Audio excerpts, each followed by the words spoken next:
పెద్దలు హరీష్ రావు గారు మిగతా విషయాలు వారి ప్రజెంటేషన్ రూపంలో వివరించాలని కోరుతూ జై తెలంగాణ.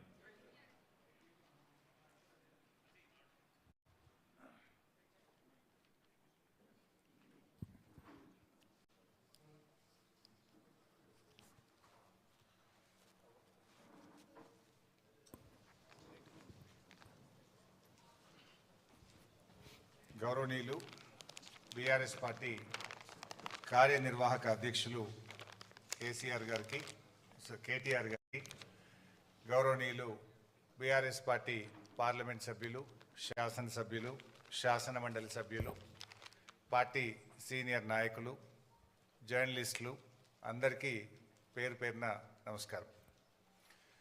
ముఖ్యంగా కేటీఆర్ గారు ఈ విషయాలు ప్రజల్లోకి వెళ్ళాలి, తప్పకుండా మన బీఆర్ఎస్ పార్టీ తరఫున మీడియాకు వెళ్తున్నటువంటి మిత్రులకు కానీ, శాసనసభ్యులకు కానీ ఈ కాంగ్రెస్ చేస్తున్న దుష్ప్రచారాన్ని చెప్పాల్సినటువంటిది అవసరం చాలా ఉంది అని గత కొద్ది రోజులుగా వారు 2-3 సార్లు నాతో మాట్లాడడం జరిగింది.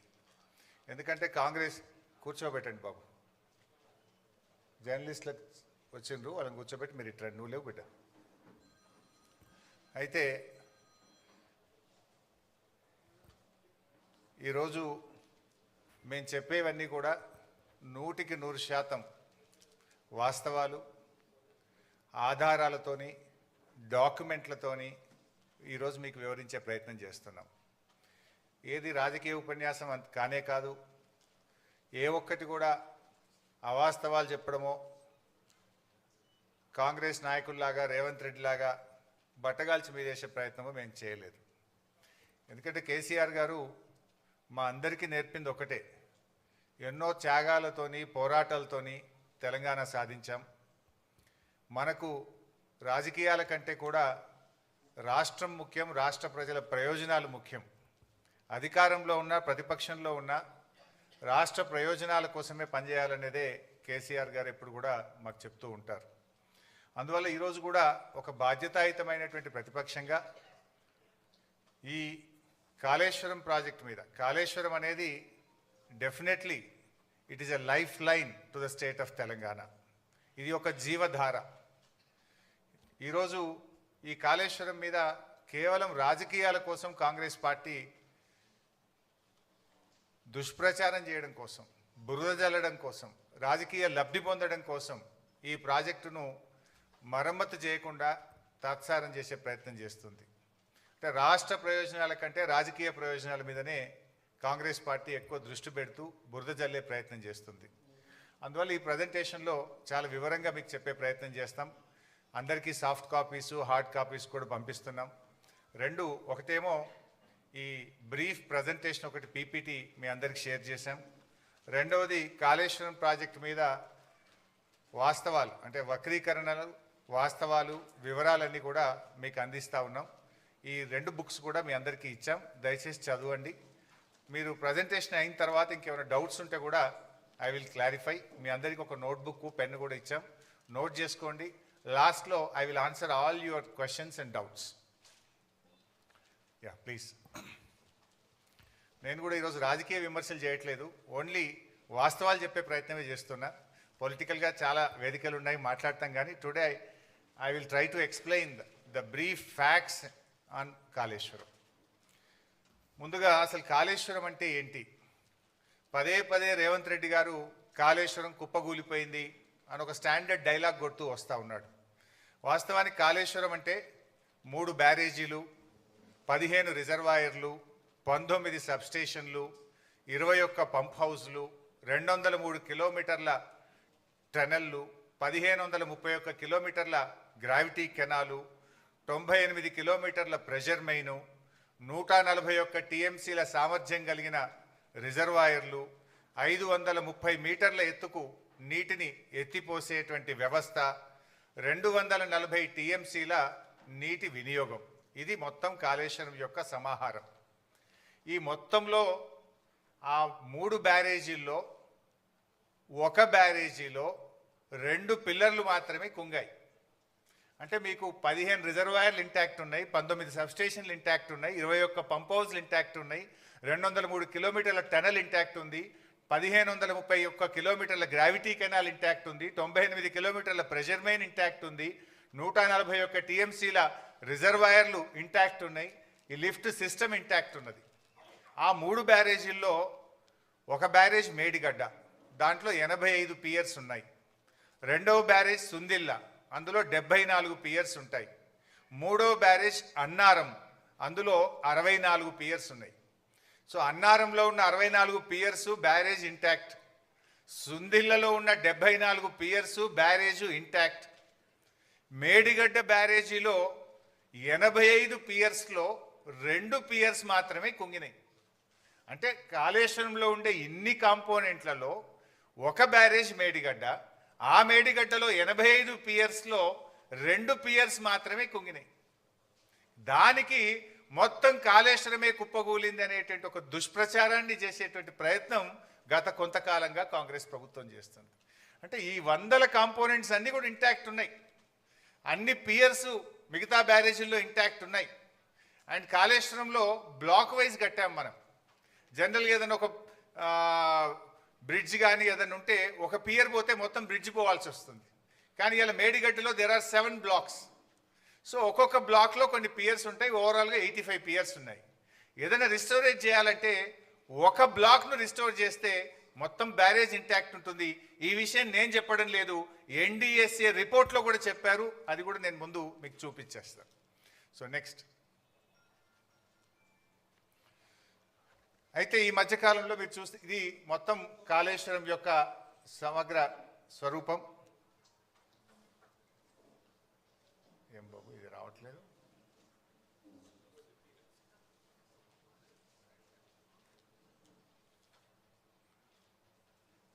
ఇది వస్తుందా బాబు?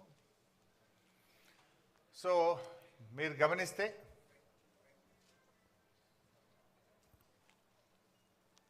లేదు, బ్యాక్ పైన వస్తుంది కానీ దీని మీద రావట్లేదు.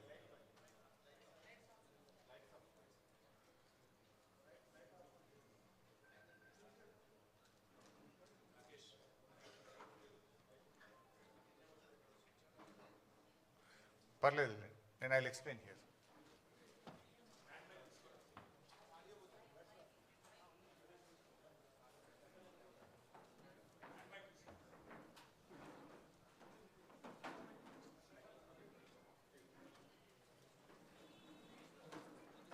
మీరు గమనిస్తే ఇందులో యాక్చువల్గా తమ్మిడిహట్టి ఆ పైన, దిస్ ఈజ్ తమ్మిడిహట్టి. ఈ తమ్మిడిహట్టి దగ్గర నీళ్లు లేకపోతే మనం తమ్మిడిహట్టి ఈ సోర్స్ నుంచి ఇక్కడ ఎల్లంపల్లికి నీళ్ళు తెచ్చుకునే ప్రొవిజన్ ఉండేది. తమ్మిడిహట్టి నుంచి ఎల్లంపల్లికి నీళ్లు అవకాశం లేదు కనుక, నీళ్లు తక్కువ ఉన్నాయి కనుక తమ్మిడిహట్టి నుంచి మనము మేడిగడ్డకు రావడం జరిగింది. This is Medigadda, this is Annaram, then this is Sundilla. Sundilla నుంచి మనం ఎల్లంపల్లికి తెచ్చుకుంటాం. మారింది ఓన్లీ ఒకటే సిస్టమ్. తమ్మిడిహట్టి నుంచి ఎల్లంపల్లికి నీళ్ళు వచ్చే బదులు మేడిగడ్డ నుంచి ఎల్లంపల్లికి నీళ్లు తెచ్చాం. మారింది ఒకటే. ఇది మిగతాదంతా కూడా ఆల్రెడీ ఇంటాక్ట్ ఉన్నటువంటి సిస్టమే. ఇది కూడా ఎందుకు మార్చాము అనేది నేను ముందు ఎక్స్ప్లెయిన్ చేస్తాను. అంటే దానికంటే ముందు నేను చెప్పాల్సింది ఏంటంటే, కాళేశ్వరం యొక్క గొప్పతనం ఏంటంటే, కాళేశ్వరంకు దేర్ ఆర్ 3 సోర్సెస్. ప్రతిసారి మేడిగడ్డ నుంచే మనము నీళ్లు తీసుకురావాల్సిన అవసరం లేదు. పైన ఎస్ఆర్ఎస్పిలో బ్రహ్మాండమైనటువంటి వరద వస్తే, ఎస్ఆర్ఎస్పి ప్రాజెక్టుకు నీళ్ళు వస్తే, ఎస్ఆర్ఎస్పి నుంచి మిడ్ మానేరుకు డైరెక్ట్గా నీళ్లు తెచ్చుకుంటాం. మిడ్ మానేరుకు ఎస్ఆర్ఎస్పి నుంచే నీళ్ళు వస్తాయి. ఎస్ఆర్ఎస్పి నుంచి 2 రకాలుగా నీళ్ళు వస్తాయి మిడ్ మానేరుకు. ఒకటి వరద కాలువ ఉంది, రెండోది నార్మల్ ఎస్ఆర్ఎస్పి కెనాల్ ఉంది. సో గోదావరిలో మంచి వర్షాలు పడి ఎస్ఆర్ఎస్పి నిండితే గ్రావిటీ ద్వారా ఎస్ఆర్ఎస్పి నుంచి మనం మిడ్ మానేరుకు నీళ్లు తెచ్చుకోవడం జరుగుతుంది. సో మిడ్ మానేరుకు నీళ్ళు వచ్చినప్పుడు ఏమైందంటే, we will operate Motors only from mid Maner. మన పంపింగ్ స్టేషన్స్ మిడ్ మానేర్ నుంచి వాడి అన్నపూర్ణ రిజర్వాయరు, రంగనాయక్ సాగర్ రిజర్వాయరు, తర్వాత మన మల్లన్న సాగర్, తర్వాత కింద కొండపోచమ్మ సాగర్, ఇవన్నీ కూడా మనం ఆపరేట్ చేస్తాం. ఇది మల్లన్న సాగర్, ఇది రంగనాయక్ సాగర్, ఇది Annapurna, then this is mid Manair. ఇగో ఎస్ఆర్ఎస్పి నుంచి 2 సిస్టమ్స్ ఉన్నాయి. ఇది వరద కాలువ ద్వారా నీళ్ళు వస్తాయి, 2 ఎస్ఆర్ఎస్పి కెనాల్ ద్వారా కూడా నీళ్ళు వస్తాయి. సో మనకు ఎప్పుడన్నా గోదావరిలో మంచి వరద వచ్చినప్పుడు, మంచి వర్షాలు వచ్చినప్పుడు మనము ఈ మేడిగడ్డ ఆపరేట్ చేయము, ఎల్లంపల్లి కూడా ఆపరేట్ చేయము. డైరెక్టు ఎస్ఆర్ఎస్పి నుంచే మిడ్ మానేరుకు గ్రావిటీ ద్వారా నీళ్ళు వస్తే ఇక్కడి నుంచి మాత్రమే పంపింగ్ సిస్టమ్ను ఆపరేట్ చేసుకునే ఫెసిలిటీ ఉంది. Point number 1. పాయింట్ నెంబర్ 2, కొన్ని సందర్భాల్లో ఎస్ఆర్ఎస్పికి నీళ్ళు రావు, కానీ మనకు ఎల్లంపల్లికి నీళ్ళు వస్తాయి. ఈ పైన కడెం రిజర్వాయర్ నుంచి ఎల్లంపల్లికి వస్తాయి. ఎల్లంపల్లికి ఓన్ క్యాచ్మెంట్ కూడా ఉంది, కడెం క్యాచ్మెంట్ ఉంది. అప్పుడు ఎల్లంపల్లి నుంచి మోటార్ లాంచ్ చేసి మిడ్ మానేరు తెచ్చుకుంటాం. మిడ్ మానేరు నుంచి ఈ సిస్టమ్ అంతా కూడా నడుస్తుంది. ఈ 2 చోట్ల నీళ్లు రానప్పుడు, అంటే ఎస్ఆర్ఎస్పికి వరద నీళ్లు రానప్పుడు, కడెం నిండకుండా ఎల్లంపల్లికి కూడా నీళ్లు రానప్పుడు, ఎక్కడా నీళ్లు లేనప్పుడు కూడా తప్పకుండా నీళ్లు ఉండే పాయింట్ మేడిగడ్డ. అప్పుడు మాత్రమే మేడిగడ్డ నుంచి మోటార్ లాంచ్ చేస్తాం.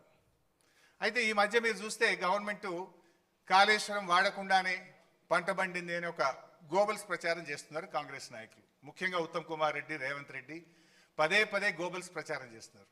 అది కాళేశ్వరం వాడకుండా కాదు, మనకు ఈసారి మంచి వర్షాలు పడ్డాయి. నార్మల్ రెయిన్ఫాల్ కంటే లాస్ట్ ఇయర్ ఎక్సెస్ రెయిన్ఫాల్ ఉంది తెలంగాణలో. అందువల్ల వర్షాలు బాగా పడడం వల్ల ఏమైంది, ఎస్ఆర్ఎస్పి నుంచి మిడ్ మానేరుకు నీళ్ళు తెచ్చుకున్నాం.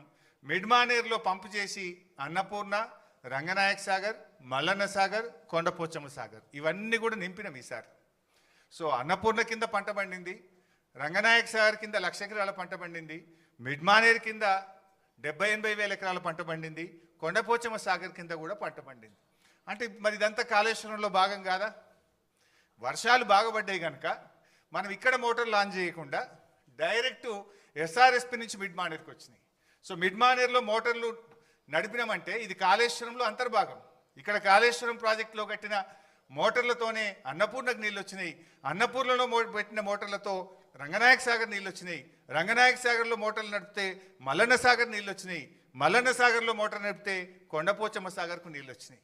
ఈ వ్యవస్థ అంతా కూడా పనిచేయడం వల్లనే పంట పండింది, మొదటి పంటకు రెండవ పంటకు. ఇక్కడ దుబ్బాక శాసనసభ్యులు ప్రభాకర్ రెడ్డి గారు ఉన్నారు, వారికి మల్లన్న సాగర్ నుంచి దాదాపు వారి నియోజకవర్గంలో కొన్ని వందల చెరువులు, చెక్ డ్యాములు నింపితే అద్భుతమైన పంట పండింది. మెదక్ మాజీ ఎమ్మెల్యే పద్మాదేవేంద్ర రెడ్డి గారు ఉన్నారు, ఇదే మల్లన్న సాగర్ నుంచి రామాయణపేట కెనాల్ ద్వారా నీళ్ళు ఇస్తే కొన్ని వేల ఎకరాల్లో దుబ్బాక, మెదక్ నియోజకవర్గంలో పంట పండింది. కొండపోచమ్మ సాగర్ నుంచి ఇటు యాదగిరిగుట్ట, ఆలేరు నియోజకవర్గానికి, గజ్వేల్ నియోజకవర్గానికి ఇవాళ నీళ్లు పోయినాయి. అంటే గోదావరి నీళ్లు కొండపోచమ్మ నుంచి యాసంగిలో నీళ్లు వదిలిండ్రు. సుంతాల మహేందర్ రెడ్డి గారు ఉన్నారు, అక్కడ కొత్త గెలిచిన ఎమ్మెల్యే పోయి ఆ నీళ్ళ కొబ్బరికాయలు కొట్టుండే. ఎక్కడి ఆ నీళ్లు? కొండపోచమ్మ సాగర్కు నీళ్ళు ఎక్కడి నుంచి వచ్చినాయి? Kondapochamma Sagar is part of Kaleshwaram. Kaleshwaram నీళ్ళు అక్కడికి వచ్చినాయి కనుక అక్కడి నుంచి కెనాల్ ద్వారా ఆలేరు నియోజకవర్గంలో మన యాసంగి పంటకు నీళ్ళు ఇచ్చినాము, సిద్దిపేట నియోజకవర్గానికి నీళ్ళు ఇచ్చినాము, సిరిసిల్ల నియోజకవర్గానికి నీళ్ళు ఇచ్చినాము. అట్లా కొన్ని లక్షల ఎకరాల్లో కాళేశ్వరం ద్వారా మొన్న పంట పండింది. అయితే వీళ్ళేం ప్రచారం చేస్తున్నారు? కాళేశ్వరం వాడకుండానే పంట పండిందనే దుష్ప్రచారం చేస్తున్నారు. ఇవన్నీ కూడా కాళేశ్వరంలో అంతర్భాగం. అయితే ఈసారి మనకు ఎల్లంపల్లిలో మంచి నీళ్ళు వచ్చినాయి కడెం నుంచి. సో ఎల్లంపల్లి మోటార్లు రన్ చేసి ఎల్లంపల్లి ద్వారా కాళేశ్వరం సిస్టమ్ పనిచేసింది, మిడ్మానేర్ ద్వారా కాళేశ్వరం సిస్టమ్ పనిచేసింది. ఈ 2 సిస్టంలు వాడడం వల్ల ఈసారి బ్రహ్మాండమైనటువంటి పంటలు పండినాయి. వేలాది చెరువులు నింపినాం, వందలాది చెక్ డ్యాములు నింపినాం, నేరుగా కెనాల్స్ ద్వారా కూడా వేలాది ఎకరాలకు, లక్షలాది ఎకరాలకు కాళేశ్వరం ద్వారా ఈసారి నీళ్ళు ఇచ్చినాం. అయితే this year is a good year. వర్షాలు బాగుపడడం వల్ల మనము మిడ్మానేర్, ఎల్లంపల్లి నుంచి మాత్రమే కాళేశ్వరం సిస్టమ్ నడుపుకున్నాము, దాని ద్వారా పంట పండింది. సో ఇప్పటిదాకా జరిగిన ప్రచారం ఏదైతే ఉందో వీళ్ళు రేవంత్ కానీ ఉత్తమ్ గారు చేసేది పూర్తిగా కాళేశ్వరం లేకుండా పంట పండింది అనేటువంటిది పూర్తిగా సత్యదూరమైనటువంటిది. So Kaleshwaram has 3 sources. మంచి వర్షాలు పడితే ఎస్ఆర్ఎస్పి మిడ్మానేర్ నుంచి సిస్టమ్ నడుపుతాం, యావరేజ్ రెయిన్ఫాల్ ఉంటే ఎల్లంపల్లి మిడ్మానేర్ సిస్టమ్ నడుపుతాం, బ్యాడ్ ఇయర్ అయితే, వర్స్ట్ ఇయర్ అయితే కూడా మనము మేడిగడ్డ నుంచి నీళ్లు తీసుకోవడానికి there are 3 systems. Current bill మీద కూడా కొందరు మాట్లాడుతుంటారు. వర్స్ట్ ఇయర్ మాత్రమే మనము Medigadda to Annaram, Annaram to Sundilla, Sundilla to Yellampalli, Yellampalli to Mid Manair మొత్తం సిస్టమ్ నడుపుతాం. సో గుడ్ ఇయర్ ఉన్నప్పుడు ఏమవుతుంది? ఓన్లీ 50% ఆఫ్ ద మోటార్స్ మాత్రమే నడుపుతాం మంచి వర్షపాతం ఉంటే. యావరేజ్ ఉంటే మనకు ఎల్లంపల్లి నుంచి నడుపుతాం. బ్యాడ్ ఇయర్ ఉంటే మేడిగడ్డ నుంచి నడుపుతాం. సో అందువల్ల కాళేశ్వరంకు 3 సోర్సెస్ ఉన్నాయి. సో ఈ సంవత్సరం కూడా కాళేశ్వరంతోని వానకాలం పంట పండింది, యాసంగి పంట పండింది, భూగర్భ జలాలు పెరిగినాయి. మొన్నటిదాకా ఏదైతే కాంగ్రెస్ పార్టీ కాళేశ్వరం లేకుండా పంట పండిందని చెప్పిందంతా కూడా పూర్తిగా సత్యదూరమైనటువంటి విషయం. ఇన్ఫ్యాక్ట్ బీఆర్ఎస్ గవర్నమెంట్ రాకముందు ప్రాజెక్టుల ద్వారా చెరువులు నింపే ఫెసిలిటీ లేదు. కానీ కేసీఆర్ గారు నిర్ణయం తీసుకొని దాదాపు 3200 తూములు కెనాల్స్కు పెట్టి వేలాది చెరువులు నింపేటువంటి ఒక కీలకమైన నిర్ణయం ఆ రోజు బీఆర్ఎస్ ప్రభుత్వం తీసుకున్నది.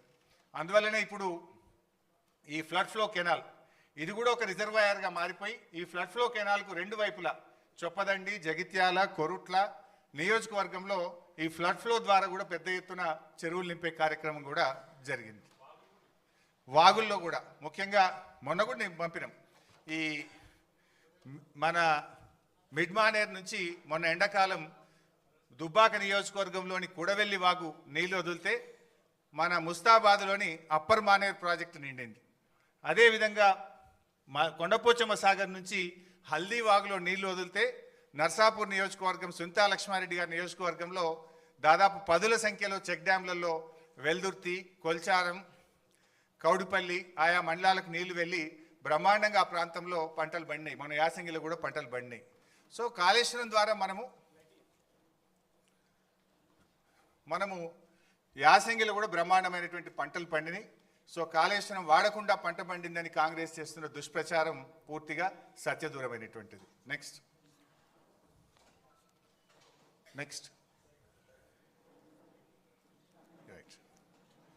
So Kaleshwaram storage capacity Medigadda 16, Annaram 10, Sundilla 8.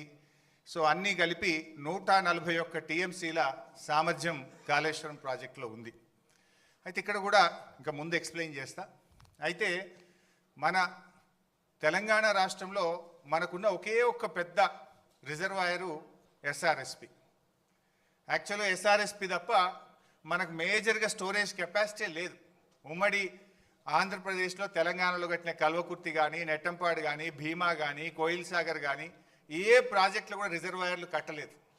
కానీ కేసీఆర్ గారు ముందు చూపుతోని ఇంత బ్రహ్మాండంగా 141 టీఎంసీల రిజర్వాయర్లను మరి పెద్ద ఎత్తున 16 రిజర్వాయర్లను రూపకల్పన చేసి వీటన్నిటి కూడా నిర్మించాం. కొంతమంది అంటుంటారు కాళేశ్వరం ప్రాజెక్ట్ కాస్ట్ పెరిగింది. అంతకుముందు వాళ్ళు పెట్టిన ప్రాణహిత చేవెళ్లలో 141 కాదు, కేవలం 11 టీఎంసీల సామర్థ్యం మాత్రమే ఉండేది. మరి మల్లన్న సాగర్ లాంటి రిజర్వాయర్ 50 టీఎంసీల రిజర్వాయర్ కడితే అక్కడ 13,000 ఎకరాల భూసేకరణ చేసినాం. దాదాపు 8 గ్రామాలకు R&R కాలనీ చేసినాం. మరి అక్కడ ఫారెస్ట్ డిపార్ట్మెంట్ కూడా ఫారెస్ట్ ల్యాండ్ తీసుకొని డబ్బులు కట్టినాం. 50 టీఎంసీల రిజర్వాయర్ కట్టాలంటే డబ్బులు అవసరమైతే ప్రాజెక్ట్ కాస్ట్ పెరుగుతుందా పెరగదా? సో ఇవన్నీ కూడా ఈ కాళేశ్వరం ఇవన్నీ కూడా ఇంటాక్ట్ ఉన్నాయి. All are working. మేడిగడ్డ ఈ నుంచి మొదలుకుంటే ఈ మల్లన్న సాగర్, కొండపోచమ్మ సాగర్, రంగనాయక సాగర్, అనంతగిరి, మలకపేట, మేడారం, అదేవిధంగా గంధమల్లాక్ ఇవన్నీ కూడా ఇంటాక్ట్గా ఈరోజు రిజర్వాయర్లు వాడకంలో ఉన్నాయి. ఇవన్నీ కూడా నెక్స్ట్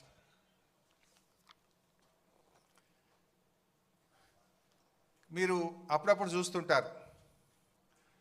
రేవంత్ రెడ్డి ఒకసారి మాట్లాడతాడు కాళేశ్వరం మీద 1 ఎకరా బారలేదంటాడు. ఉత్తమ్ కుమార్ రెడ్డి రోజు నిద్రలేసి 50,000 ఎకరాలే బారిందంటాడు. ఇంకొక కాంగ్రెస్ నాయకుడు అంటాడు 1,00,000 ఎకరాలే బారిందంటాడు. ఇవాళ నోటికి మొక్కాలి. ఒక్కొక్క లీడర్ ఒక్క తీరుగా మాట్లాడతాడు. ఇది నేను చెప్తున్నది కాదు. Source submission of irrigation engineers report to the newly formed Congress government.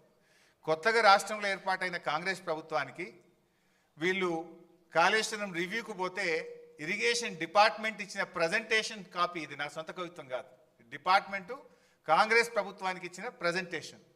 Kaleshwaram ద్వారా అప్పటికి 98,570 ఎకరాలు ఆయకట్టని, ఇది డైరెక్ట్ కాలువల ద్వారా.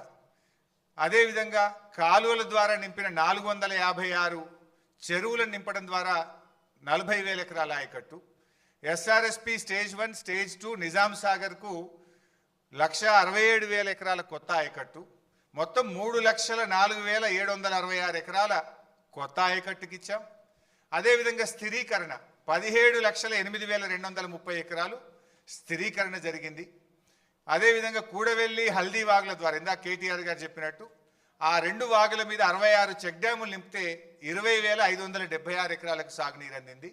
మొత్తంగా కాళేశ్వరం ప్రాజెక్టు ద్వారా 20,33,572 ఎకరాలకు సాగునీరు అందింది. ఇది వాస్తవం. కానీ ఏం మాట్లాడతారు?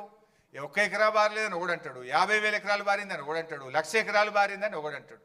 వాస్తవానికి 20,33,572 ఎకరాలకు అప్పటికే సాగునీరు అందించాం. ఒక సంవత్సరం బాగా సివియర్ డ్రాట్ వస్తే ఎస్ఆర్ఎస్పికి కూడా రివర్స్ పంపింగ్ చేసినాం. మిడ్ మానేర్ నుంచి ఎల్ఎండికి నీళ్లు తెచ్చి ఎల్ఎండి ద్వారా ఎస్ఆర్ఎస్పి స్టేజ్ 1కు స్టేజ్ 2లో తుంగతుర్తి, సూర్యాపేట, కోదాడ దాకా కూడా కాళేశ్వరం నీళ్లు పంపించి పంటలు కాపాడింది కేసీఆర్ గారి ప్రభుత్వం. సో ఇది అంతా కూడా ఇది వాస్తవమైన రిపోర్ట్. ఇది ఇరిగేషన్ డిపార్ట్మెంట్ ఇస్తున్న రిపోర్ట్. కానీ కాంగ్రెస్ నాయకులు ఎకరం బారలే 50,000 వారింది అనేటువంటి ఒక దుష్ప్రచారం చేస్తున్నారు. ఇది one point. Next, so Godavari నది మొత్తం 1465 కిలోమీటర్లు ఉంటే మోర్ దెన్ 50%, 750 కిలోమీటర్లు మన తెలంగాణలో ప్రవహిస్తుంది. అయితే ఉమ్మడి ఆంధ్రప్రదేశ్లో కొన్ని జీవోలు ఇచ్చినారు అప్పటి ప్రభుత్వం. మొత్తం అంటే అప్పుడు బచావత్ ట్రిబ్యునల్ ఏం అవార్డు ఇచ్చిందంటే పైన రాష్ట్రాలకు నీళ్లు కేటాయిస్తూ all water belongs to the state of Andhra Pradesh అని చెప్పారు. అంటే అప్పుడు దిగువ రాష్ట్రంగా మనం ఉన్నాం కనుక ఇక మొత్తం నీళ్లు వీలయ్యే అని చెప్పిండ్రు. ఆ మొత్తం నీళ్ళలో అప్పటి ఆంధ్రప్రదేశ్ ప్రభుత్వం 1480 టీఎంసీలు కేటాయిస్తే అందులో 969 తెలంగాణకు, 400 మిగతాది 969 కాకుండా మిగతా 500 ఆంధ్రప్రదేశ్కు కేటాయించింది. అంటే ఏ రోజు కూడా మనం 400 టీఎంసీలు కూడా వాడలేదు. అంటే ఏ ప్రాజెక్టులు కూడా కట్టకపోవడం వల్ల దేవాదులు కడితే పనులు జరగలే. మరి అదేవిధంగా ఎస్ఆర్ఎస్పి స్టేజ్ 2కు ఎన్నడూ 1 ఎకరానికి నీళ్లు పోలే. అయితే అప్పుడు తెలంగాణ ఉద్యమం కేసీఆర్ గారి నాయకత్వంలో ఉమ్మడి బాగా ఉధృతంగా జరుగుతూ ఉంటే ఆ తుమ్మిడిహట్టి దగ్గర ప్రాణహిత అనేటువంటి ప్రాజెక్టుకు రాజశేఖర రెడ్డి గారు శంకుస్థాపన చేసిండ్రు. అది కూడా ఆదరబాధగా అప్పుడు జలయజ్ఞం చేసి ఆంధ్రప్రదేశ్లో పోతిరెడ్డిపాడును పెంచి నీళ్లు తీసుకుపోయే ప్రయత్నం, ఆంధ్రప్రదేశ్ పోలవరం కట్టి నీళ్లు తీసుకుపోయే ప్రయత్నంలో తెలంగాణలో కూడా ఏదో ఒకటి స్టార్ట్ చేయాలని ఉద్యమంలో ఆ రోజు ప్రాణహితకు శంకుస్థాపన చేసిండ్రు. నెక్స్ట్, బట్ ఏం జరిగిందో కూడా నేను చెప్తా. ప్రాణహితలో 2007లో ప్రాణహితకు శంకుస్థాపన చేస్తే 2014 వరకు అంటే 8 సంవత్సరాలు కాంగ్రెస్ పార్టీ అధికారంలో ఉంది. ప్రాజెక్టు రూపకల్పన చేసినప్పుడు అప్పుడు అసెంబ్లీ ఎలక్షన్స్ 2009లో ఉండే. 2009 ఎలక్షన్ల ముందు ఒక ప్రాజెక్టుకు 4 జిల్లాల్లో కొబ్బరికాయ కొట్టినారు. కరీంనగర్, మెదక్, ఆదిలాబాద్, రంగారెడ్డి 4 జిల్లాల్లో కొబ్బరికాయ కొట్టి 4 ఏళ్లలో ప్రాజెక్టు పూర్తి చేస్తాం, 4 ఏళ్లలో నీళ్ళు ఇస్తామని చెప్పి ఆ రోజు పెద్ద పెద్ద అడ్వర్టైజ్మెంట్లు ఇచ్చి ప్రచారం చేసిండ్రు. సరే 4 ఏళ్లలో ప్రాజెక్టు పూర్తి చేయడం అటుంచండి, కనీసం 4 ఏళ్లలో ప్రాజెక్టుకు అనుమతులు కూడా తేలే. 4 ఏళ్ళు ఇచ్చిపెట్టండి, 8 ఏళ్ళు వాళ్ళే అధికారంలో 2007 to 14 కేంద్రంలో కాంగ్రెస్ ప్రభుత్వం, మహారాష్ట్రలో కాంగ్రెస్ ప్రభుత్వం, ఆంధ్రప్రదేశ్లో కాంగ్రెస్ ప్రభుత్వం. అప్పుడు ఇదే ఉత్తమ్ కుమార్ రెడ్డి మంత్రిగా ఉన్నాడు, ఇదే కోమటిరెడ్డి వెంకటరెడ్డి మంత్రిగా ఉన్నాడు, ఇదే శ్రీధర్ బాబు మంత్రిగా ఉన్నాడు. కానీ వీళ్ళెవరూ పట్టించుకోలే. 8 ఏళ్లలో కాళేశ్వరం ప్రాజెక్టుకు అసలు అనుమతులు కూడా సాధించినటువంటి పరిస్థితి. తమ్మిడిహట్టి దగ్గర ఎక్కడైతే బ్యారేజ్ కడతామన్నారో దానికి మహారాష్ట్రతో అగ్రిమెంట్ చేయలేదు, మహారాష్ట్ర ప్రభుత్వాన్ని ఒప్పించే ప్రయత్నం చేయలేదు. అసలు అక్కడ ఒప్పుకోకుండా ఎక్కడైతే నిజంగా బ్యారేజ్ ఉందో ఆ బ్యారేజీ నిర్మాణం స్టార్ట్ చేయకుండా ఎక్కడెక్కడో పోయి టనల్లు కాలువలు తవ్వే ప్రయత్నం చేసిండ్రు. అసలు హెడ్ దగ్గర పని స్టార్ట్ చేయలేదు. అదేవిధంగా ఇది కాగ్ రిపోర్ట్. ఆ రోజు కాగ్ ఏం చెప్పిందో కూడా మనం చూస్తే substantial funds given as mobilization advance were blocked with the contractors as recovery thereof could not be affected due to poor progress of works. This way especially so in respect of Pranahita Chevella and Dumugudam Nagarjun Sagar tail ponds. అంటే CAG కూడా ఆ రోజు కాంగ్రెస్ ప్రభుత్వం యొక్క పనిని తప్పుపట్టింది. అందులో కింద ఒక దగ్గర ప్రాణహిత చెవెల్ల 1052 కోట్లు మొబిలైజేషన్ అడ్వాన్స్ ఇచ్చిండ్రు అని చెప్పి ఆ రోజు కాగ్ తప్పుపట్టింది. వాస్తవానికి ఇది 2012 రిపోర్ట్. కానీ మొత్తంగా 2014 వరకు వాళ్ళు ఇచ్చిన మొబిలైజేషన్ అడ్వాన్స్ ఎంత అంటే 2328 కోట్లు. సర్వే అండ్ మొబిలైజేషన్ అడ్వాన్స్ పేరు మీద 2009 ఎన్నికల ముందు కాంట్రాక్టర్లకు ఇచ్చిండ్రు, జేబులు నింపుకున్నారు. 2014 ఎన్నికల ముందు కాంట్రాక్టర్లకు ఇచ్చిండ్రు, జేబులు నింపుకున్నారు. పని మాత్రం జరగలేదు. 2328 కోట్లు సర్వే మొబిలైజేషన్ అడ్వాన్స్ పేరు మీద కాంట్రాక్టర్లకు పనులు చేయకుండా అడ్వాన్స్ ఇచ్చి అవినీతికి పాల్పడ్డది ఆనాటి కాంగ్రెస్ ప్రభుత్వం. ఆనాటి కాంగ్రెస్ ప్రభుత్వంలో వీళ్ళే మంత్రులు శ్రీధర్ బాబు, ఉత్తమ్ కుమార్ రెడ్డి, కోమటిరెడ్డి వెంకటరెడ్డి. ఆనాడు రేవంత్ రెడ్డి తెలుగుదేశంలో ఉండి విమర్శలు చేసిండు. జలయజ్ఞం కాదు ధనయజ్ఞం అని మాట్లాడిండు. కానీ ఇవాళ ఆయన్నే దాన్ని ఎన్కేసుకొస్తున్నటువంటి పరిస్థితి ఉంది. సో అట్లా మొబిలైజేషన్ అడ్వాన్స్ ఇచ్చిండ్రు. ఇకపోతే వాస్తవానికి ఈ మధ్య ఉత్తమ్ కుమార్ రెడ్డి మాట్లాడిండు, మీరు కూడా చూసి ఉంటారు. ప్రాణహిత చేవేలకు మేము 10,000 కోట్లు ఖర్చు పెట్టినాం, ఇక జర్ర 20,000 ఖర్చు పెట్టి అయిపోతుండే అని మాట్లాడుతుంటాడు. ఆయన మాట్లాడినాక నేను లెక్కలు తీసి మొత్తం చూస్తే 8 ఏళ్ల కాలంలో ప్రాజెక్టుకు అనుమతులు సాధించలేదు. మొత్తం ల్యాండ్ ఎక్విజిషన్ కావచ్చు, వ్యాప్కోస్కు కావచ్చు, పనులకు కావచ్చు, మొత్తం కలిసి కాంగ్రెస్ ప్రభుత్వం పెట్టిన ఖర్చు కేవలం 3,700 కోట్లు. అంటే ఇప్పుడు గోబల్స్కు తాత అయిపోయింది ఉత్తమ్ కుమార్ రెడ్డి. అన్ని అబద్ధాలే. 10,000 కోట్లు ప్రాణహిత మీద ఖర్చు పెట్టినా అన్నాడు. వాస్తవానికి 8 ఏళ్లలో ప్రాణహిత చేవెళ్ల మీద కాంగ్రెస్ ఖర్చు పెట్టింది 3,700 కోట్లు మాత్రమే. 3,700 చెప్తున్నది ఏంది? 10,000 కోట్లు ఖర్చు పెట్టామని ఉత్తమ్ కుమార్ రెడ్డి గారు చెప్తున్నారు. అంటే అది కూడా ఒక సత్యదూరమైనటువంటి విషయం. నెక్స్ట్, ప్రాజెక్ట్ కాస్ట్ పెరిగిందని మన మీద బద్నాం చేస్తుండ్రు. 2007లో 17,875 కోట్లకు మొదలు జీవో ఇచ్చిండ్రు. మళ్ళీ 2008లో దాన్ని 38,500 కోట్లకు పెంచిండ్రు. అంటే ఏ పనులు చేయకుండానే ప్రాజెక్ట్ కాస్ట్ డబుల్ చేసిండ్రు. 17,000ని 38,000కి చేసిండ్రు. ఆ చూడండి పైన జీవో నంబర్ 114 ఉంది, అది 17,000 కోట్లు. కింద ఇంకొక జీవో 38,500 కోట్ల రూపాయలకు పెంచిండ్రు. ఢిల్లీకి 2012లో పంపిండ్రు అనుమతుల కోసం, అప్పుడు 40,000 కోట్లకు పెంచిండ్రు. అంటే 17,000 నుంచి 40,000 కోట్లకు ప్రాజెక్ట్ కాస్టు కాంగ్రెస్ హయాంలోనే పెరిగింది. ఆ రోజు ఏ పనులు చేయకుండానే 40,000 కోట్లకు పెంచిండ్రు. మరి ఇందాక చెప్పిన పాయింట్ 10,000 ఖర్చు పెట్టినామన్నారు, అన్ని కలిపి వాళ్ళు పెట్టింది 3,780 కోట్లు మాత్రమే. సో ఇట్లా ప్రాజెక్ట్ కాస్టు 17,000 నుంచి 40,000 కోట్లకు కాంగ్రెస్ హయాంలోనే పెరిగింది.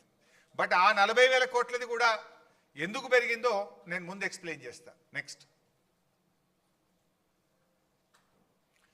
సో బేసికల్లీ ఒక విషయం పదే వస్తుంటుంది బయట. ఏమొస్తుంది?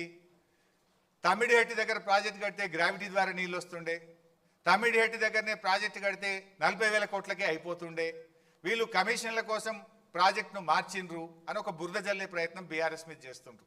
అసలు ఎందుకు మార్చినాం? తమ్మిడిహట్టి దగ్గర మనం ప్రయత్నం చేసినామా లేదా? అసలు తమ్మిడిహట్టి నుంచి మేడిగడ్డకు మార్చాల్సిన అవసరం ఏంటి? ఇది నేను ఫ్యాక్ట్స్తో, ఆధారాలతో సహా ఒక్కసారి మీకు వివరించే ప్రయత్నం చేస్తాను. అసలు ఎందుకు మారాల్సి వచ్చింది? ముందే మనం డైరెక్ట్గా మార్చినామా? ఎప్పుడు అసలు మార్చే నిర్ణయం తీసుకున్నాం? ఏ పరిస్థితుల్లో నిర్ణయం తీసుకున్నాం? ఆ నిర్ణయం తీసుకున్నది ఎవరు? ఆ నిర్ణయం ఎందువల్ల తీసుకోవాల్సి వచ్చిందో I will try to explain. First of all, మన గవర్నమెంటు 2 జూన్ 2014 ఏర్పడ్డది. మీరు చూస్తే 23 జూలై 2014, అంటే గవర్నమెంట్ ఏర్పడ్డ నెల 15 రోజుల్లోనే, that is our commitment. KCR గారు నన్ను నువ్వు మహారాష్ట్రకు వెళ్ళు, తమిడిహట్టి దగ్గర బ్యారేజ్ కట్టుకుందాం, వాళ్ళు ఎన్ని డబ్బులు అడుగుతా అన్ని ఇద్దాం, నువ్వు పోయి వాళ్ళని ఒప్పించండి అని చెప్పి కేసీఆర్ గారు ఆ రోజు నీటిపారుదల శాఖ మంత్రిగా ఉన్న నన్ను, మన సలహాదారుడిగా ఉన్న ఆర్ విద్యాసాగర్ రావు గారిని ఇంజనీర్ల బృందం తీసుకొని వెళ్ళండి అని ఆదేశించారు. సో గవర్నమెంట్ ఏర్పడ్డ 45 డేస్కు ఐ వెంట్ టు మహారాష్ట్ర.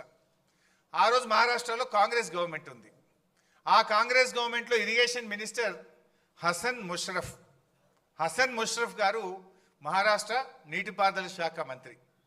మేము అపాయింట్మెంట్ తీసుకొని ఆయన దగ్గరికి వెళ్ళి కలిసి మాట్లాడి మేము గత ఆంధ్రప్రదేశ్ లాగా మీతో కొట్లాడము, మా ముఖ్యమంత్రి గారు మీకు చెప్పమన్నారు, మీతో కలిసి పనిచేస్తాము, మీకు మా సహకారం అందిస్తాం, మీరు మాకు సహకారం అందించండి, మహారాష్ట్రలో ముంపు గురయ్యే భూమికి మీరు ఏ ధర నిర్ణయిస్తే ఆ ధర, మీరు ఎన్ని పైసలు అడిగితే అన్ని పైసలు ఇస్తాం, మా ఉద్యమమే నీళ్ళ నుంచి పుట్టింది, మా పోరాటమే నీళ్ళ కోసం జరిగింది, మా ప్రాంతంలో రైతుల ఆత్మహత్యలు జరుగుతున్నాయి, మేము తొందరగా ఇది కట్టుకోవాలనుకుంటున్నామని we pleaded them like anything, బతిలాడినాం అన్ని రకాలుగా. ఆయన మాట్లాడుతూ ఒక విషయం చెప్పారు. ఆయన మాట్లాడుతూ, చూడు భాయ్ సాబ్, ఇంకొక 6 నెలల్లో మాకు ఎలక్షన్ ఉంది, మహారాష్ట్రలో అప్పుడు అసెంబ్లీ ఎలక్షన్స్ ఇంకా 6 నెలలు ఉంది, అయినా మేము ఎట్లా ఒప్పుకుంటాము?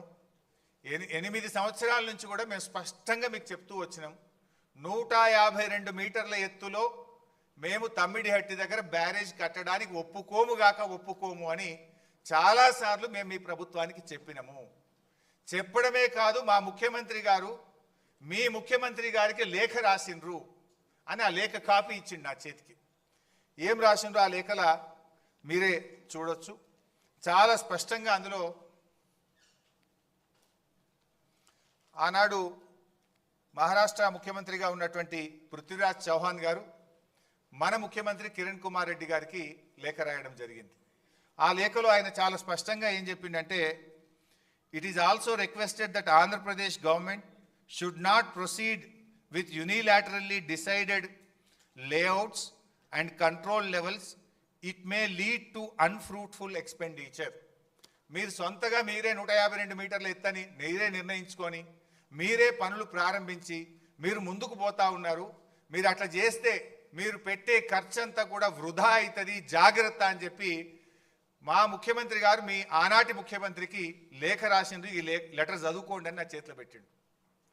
అరే భాయ్ సాబ్, మరి ఎట్లా పనులు అయిపోయినాయి, ఆల్రెడీ ప్రాజెక్ట్ స్టార్ట్ అయింది, మరి మాకు ఇబ్బంది అవుతుంది అని మేము చాలా రకాలుగా రిక్వెస్ట్ చేసినాం. రిక్వెస్ట్ చేస్తే ఆయన ఒక మాట అన్నాడు ఆ రోజు, ఇక 6 నెలలు అయితే ఎలక్షన్ ఉంది భాయ్ సాబ్, 7 ఏళ్ళు ఒప్పుకునే వాళ్ళం ఇప్పుడు ఒప్పుకుంటాం ఎలక్షన్లు కూడా. మా దగ్గర ఆల్రెడీ పెద్ద ఉద్యమాలు అవుతున్నాయి మహారాష్ట్రలో, మహారాష్ట్ర మునిగిపోయి తెలంగాణకు నీళ్ళు ఇస్తారని చెప్పి ఉద్యమాలు అవుతున్నాయి, మేము ఇప్పుడు ఒప్పుకునే పరిస్థితి లేదు, ఏదైనా ఉంటే ఎలక్షన్ అయినాక రాండి, మేము మళ్ళీ గెలిస్తే అప్పుడు మాట్లాడుకుందాం, కానీ ఇప్పుడు ఇక మాట్లాడేది లేదు పోనని ఎలగొట్టాడు. సరే అట్లెందుకు భాయ్ సాబ్, ఇంజనీర్లు అయితే మాట్లాడతారు, ప్రయత్నం చేయండి అంటే ఓకే డిపార్ట్మెంట్స్ మాట్లాడుకోండి, కానీ ఫైనల్ డెసిషన్ మాత్రం ఆఫ్టర్ ఎలక్షన్స్ అన్నాడు. సరే తదనంతరం 16 జూలై ఆగస్టులో ఒక మీటింగ్ అయింది, 4th ఫిబ్రవరి ఇంకొక మీటింగు, ఇంజనీర్స్ లెవెల్లో సెక్రటరీస్ లెవెల్లో మీటింగ్స్ జరిగినాయి.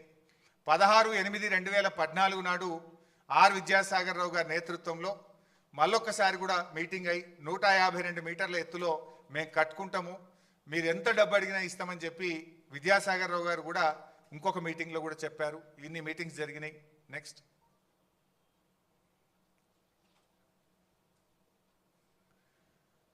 సో ఇట్లా చాలాసార్లు అడిగినాం. ఎప్పుడు అడిగినా కూడా మహారాష్ట్ర నుంచి ఒకటే చెప్పిండ్రు, 152 మీటర్ల ఎత్తులో ఒప్పుకునే ప్రశ్నే లేదు. అవన్నీ మినిట్స్ ఆఫ్ ద మీటింగ్స్ కూడా ఉంటాయి, ప్రతి మీటింగ్ మినిట్స్ కూడా ఉంటాయి.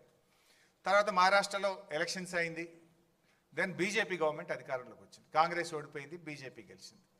కొత్త గవర్నమెంట్ రాగానే మళ్ళీ పోయినాం అపాయింట్మెంట్ తీసుకుంటే, అప్పుడు గిరీష్ మహాజన్ గారని ఆంధ్రప్రదేశ్లో మహారాష్ట్రలో బీజేపీ గవర్నమెంట్లో గిరీష్ మహాజన్ గారు నీటిపారుదల శాఖ మంత్రి అయింది. దెన్ ఆయన దగ్గరికి అపాయింట్మెంట్ తీసుకొని 23 డిసెంబర్ 2014 ఆ రోజు మళ్ళీ వెళ్ళి ఆయన కూడా కలిసాం. కలిసి గిరీష్ మహాజన్ గారిని రిక్వెస్ట్ చేసినాం. చేస్తే ఆయన అన్నాడు, చూడు భాయ్ సాబ్, ఇది పాలసీ డెసిషను, మంత్రులుగా మనం మాట్లాడుకునేది కాదు. ఆల్రెడీ మా బీజేపీ పెద్ద ఎత్తున ఈ ప్రాజెక్టు వ్యతిరేకంగా మేము పోరాటాలు చేసినాం, ఉద్యమాలు చేసినాం, అరెస్ట్లు అయినాం, ఇది మన లెవెల్లో అయ్యేది కాదు, బెటర్ ఒకసారి ముఖ్యమంత్రుల లెవెల్లో మాట్లాడితే ఏదైనా పరిష్కారం జరుగుతుందని ఆయన సూచన ఇచ్చింది. దెన్ నేను వచ్చి మన ముఖ్యమంత్రి కేసీఆర్ గారికి విషయం అంతా బ్రీఫ్ చేసినాం. నెక్స్ట్ బ్రీఫ్ చేస్తే కేసీఆర్ గారు స్వయంగా ఆ రోజు మహారాష్ట్రకు వచ్చింది. ఆ డేట్ చూస్తే మీకు గుర్తొస్తుంది, 17th ఫిబ్రవరి 2015. ఆ రోజు కేసీఆర్ గారు బర్త్డే. తన బర్త్డే కూడా పట్టించుకోకుండా, ముఖ్యమంత్రి అయిన తర్వాత జరిగిన ఫస్ట్ బర్త్డే, తన బర్త్డేను కూడా పట్టించుకోకుండా నిజమైన జన్మదినం మహారాష్ట్రను ఒప్పిస్తే నా నిజమైన జన్మదినం అనుకొని బర్త్డే రోజు మహారాష్ట్రకు వచ్చాడు. మహారాష్ట్రకు వచ్చి ఆ రోజు అక్కడ ముఖ్యమంత్రి గారు అదే రోజు అపాయింట్మెంట్ ఇచ్చిండు. ఆయన అపాయింట్మెంట్ ఇచ్చినాడే నా బర్త్డే తర్వాత, కానీ ముందు ఆయన అపాయింట్మెంట్ ఇచ్చాడు, పోదాంపా అని మమ్మల్ని అందరిని తీసుకొని అటుపోయింది. లక్కీలీ తెలంగాణ బిడ్డ ఆర్ విద్యాసాగర్ రావు గారు, సిహెచ్ విద్యాసాగర్ రావు గారు మహారాష్ట్ర గవర్నర్గా ఉన్నారు. ఆయన ఆశీస్సులు కూడా ఉంటాయి, తెలంగాణ బిడ్డనే ఉన్నాడు కదా అని ఆయనను కూడా బతిలాడి సిహెచ్ విద్యాసాగర్ రావు గారి సమక్షంలోనే కేసీఆర్ గారు మరి మహారాష్ట్ర ముఖ్యమంత్రి ఫడ్నవీస్ గారిని కలిసి రిక్వెస్ట్ చేసినాం.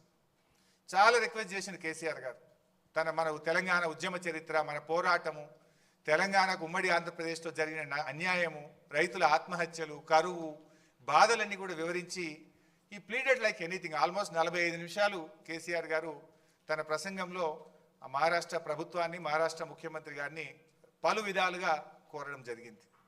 అన్నీ విన్న తర్వాత ఫడ్నవీస్ గారు మాట్లాడుతూ, చూడు బైసాబ్, నేను ఈ ప్రాజెక్టుకు వ్యతిరేకంగా పోరాటం చేసిన. మహారాష్ట్రలో నేను విదర్భ ప్రాంత నాయకుడిని, విదర్భ ప్రాంతం నుంచే ఎమ్మెల్యేగా ఉన్నాను. ఈ ప్రాజెక్టుకు వ్యతిరేకంగా నేను ఉద్యమాలు చేసినా, పాదయాత్రలు చేసినా, నేను అరెస్ట్ అయినటువంటి వ్యక్తిని. పోరాటం చేసిందే నేను. 8 ఏళ్ళు కాంగ్రెస్ వాళ్ళు ఒప్పుకోండి, ఇప్పుడు నేనెట్లా ఒప్పుకోగలుగుతా? ఇది సాధ్యమయ్యే పని కాదు. 152 మీటర్ల ఎత్తున నేను ఒప్పుకోనని కరాఖండిగా ఆ మీటింగ్లో ఫడ్నవీస్ గారు మనకు స్పష్టంగా చెప్పారు. అప్పుడు ఏం చేయాలి ఒక బాధ్యత అయితే ముఖ్యమంత్రి? మహారాష్ట్రలో కాంగ్రెసు, ఏపీలో కాంగ్రెసు, ఢిల్లీలో కాంగ్రెస్, 3 చోట్ల కాంగ్రెస్ గవర్నమెంట్ ఉండి 8 ఏళ్లలో వాళ్ళు ఒప్పించలేకపోయింది. మనము కాంగ్రెస్ ప్రభుత్వం 6 నెలలు ఉంటే వాళ్ళని బతిలాడినాం, కొత్తగా వచ్చిన బీజేపీ ప్రభుత్వాన్ని బతిలాడినాం. ఇద్దరిని రిక్వెస్ట్ చేసినాం, మాకు అవకాశం ఇవ్వండి, మీరు ఎంత డబ్బు అడిగినా ఇస్తాము అని. వాళ్ళు సమస్య లేదు. ఫడ్నవీస్ గారు ఒక మాట అన్నారు, ఇప్పుడు నిన్నటిదాకా కాంగ్రెస్ గవర్నమెంటే ఉండే, వాళ్ళు ఒప్పుకోలేదు, పోరాటం చేసింది నేను. ఇప్పుడు నేను ముఖ్యమంత్రి కాగానే పర్మిషన్ ఇస్తే రాజకీయంగా నాకు ఈ రాష్ట్రంలో ఎంత దుమారం చెలరేగుతుందో ఒక్కసారి ఆలోచించండి. నా జాగలుండి మీరు ఆలోచించండి. ధర్నాలు చేసింది నేను, పాదయాత్రలు చేసింది నేను, అరెస్ట్ అయింది నేను. 8 ఏళ్ళు కాంగ్రెస్ వాడు అనుమతి ఇవ్వలే కానీ బీజేపీ వాడు రాగానే ఇచ్చిందంటే మహారాష్ట్రలో నా పరిస్థితి ఏందో మీరు ఆలోచించండి బైసాబ్, ఇది అయ్యే పని కాదు అని చెప్పారు. వాస్తవానికి విద్యాసాగర్ రావు గారు కూడా చాలా రిక్వెస్ట్ చేశారు, మా తెలంగాణ కరువు ప్రాంతం కొద్దిగా ఆలోచించండి అని. ఒక గవర్నర్గా అక్కడ ముఖ్యమంత్రి గారిని కూడా పాపం ఆయన కూడా కొంత ప్రయత్నం చేశారు ఆ మీటింగ్లో. Because I was present in that meeting. అన్ని రకాలుగా ప్రయత్నం జరిగినా నో అని చెప్పారు. బట్ మీన్ వైల్ ఏం జరిగిందో నెక్స్ట్.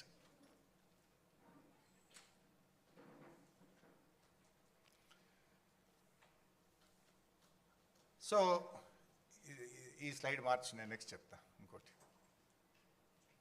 రైట్, ఇది మీన్ వైల్ ఏమైంది? 17th ఫిబ్రవరి మీటింగ్ అయింది కేసీఆర్ గారిది. ఈ లెటర్ చూడండి, దిస్ ఈజ్ 18th ఫిబ్రవరి 2015. మీరు ఆ డేట్ చూడండి. Letter from central water commission 18th ఫిబ్రవరి 2015. 17 మన ఢిల్లీలో మీటింగ్ అయింది, మనం హైదరాబాద్ వచ్చేసినాం. సరే 18th డేట్ సిడబ్ల్యూసీలో వేసిండ్రు. ఆ లెటర్ మనకు ముట్టే వరకు వారం లేట్ అవుతుంది. జనరల్గా సెంట్రల్ వాటర్ కమిషన్ ఢిల్లీ వాళ్ళు పోస్టులు వేస్తే మన రాష్ట్రానికి అందే వరకు వారం అవుతుంది. మనం వచ్చి ఏం చేద్దాం ఎట్లా అని మనం ఆలోచించుకుంటున్నాం. అంతలో ఈ లెటర్ వచ్చింది ఒక వారం తర్వాత. ఇందులో ఏముందంటే, ఇది క్లియర్ లేదు,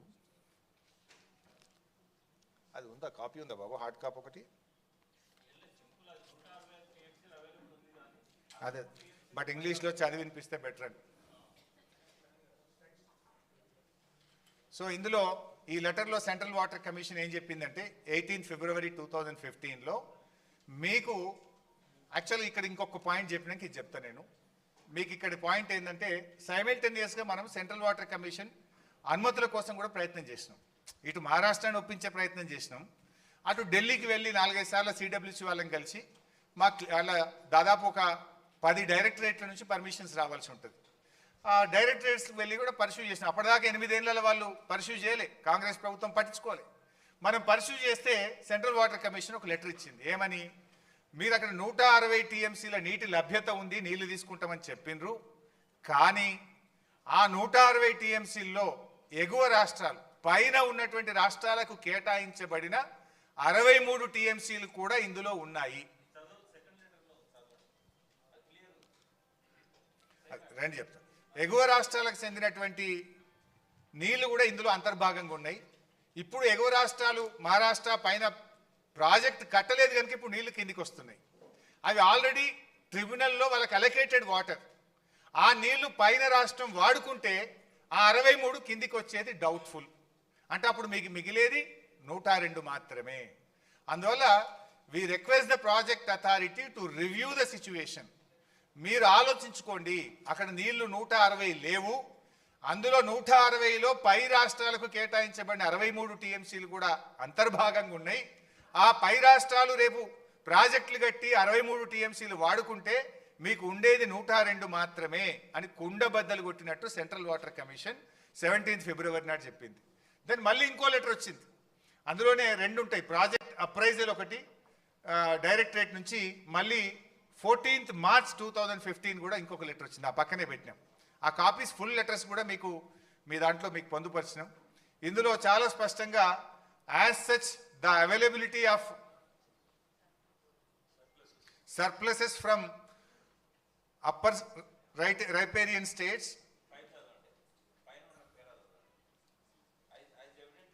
as evident from detailed water availability studies carried out the project authority and the office in last few years, the net water available at the barrage location is about 165 TMC at 75% dependability, which includes pursued surpluses from the share of upper states, assuming the utilization of upper states limited to 75% availability of 63 TMC. It seems from the master plans of upper states, అది విషయం. అందులో దాంట్లో క్లియర్గా ఏం చెప్తున్నట్టే 63 టీఎంసీలు పై రాష్ట్రాలే ఉన్నాయి, అవి రావు అనేటువంటి విషయాన్ని 2 లెటర్లలో సెంట్రల్ వాటర్ కమిషన్ చెప్పింది. దెన్ ఇంతకుముందు ఏకువో బాబు, ఒకటేమో నీళ్లు లేవని సిడబ్ల్యూసి చెప్పింది. రెండవ పాయింట్ ఏంది, మహారాష్ట్ర మేము 152 మీటర్లకు కట్టే సమస్య ఒప్పుకోము, 148కు పొమ్మంటుంది.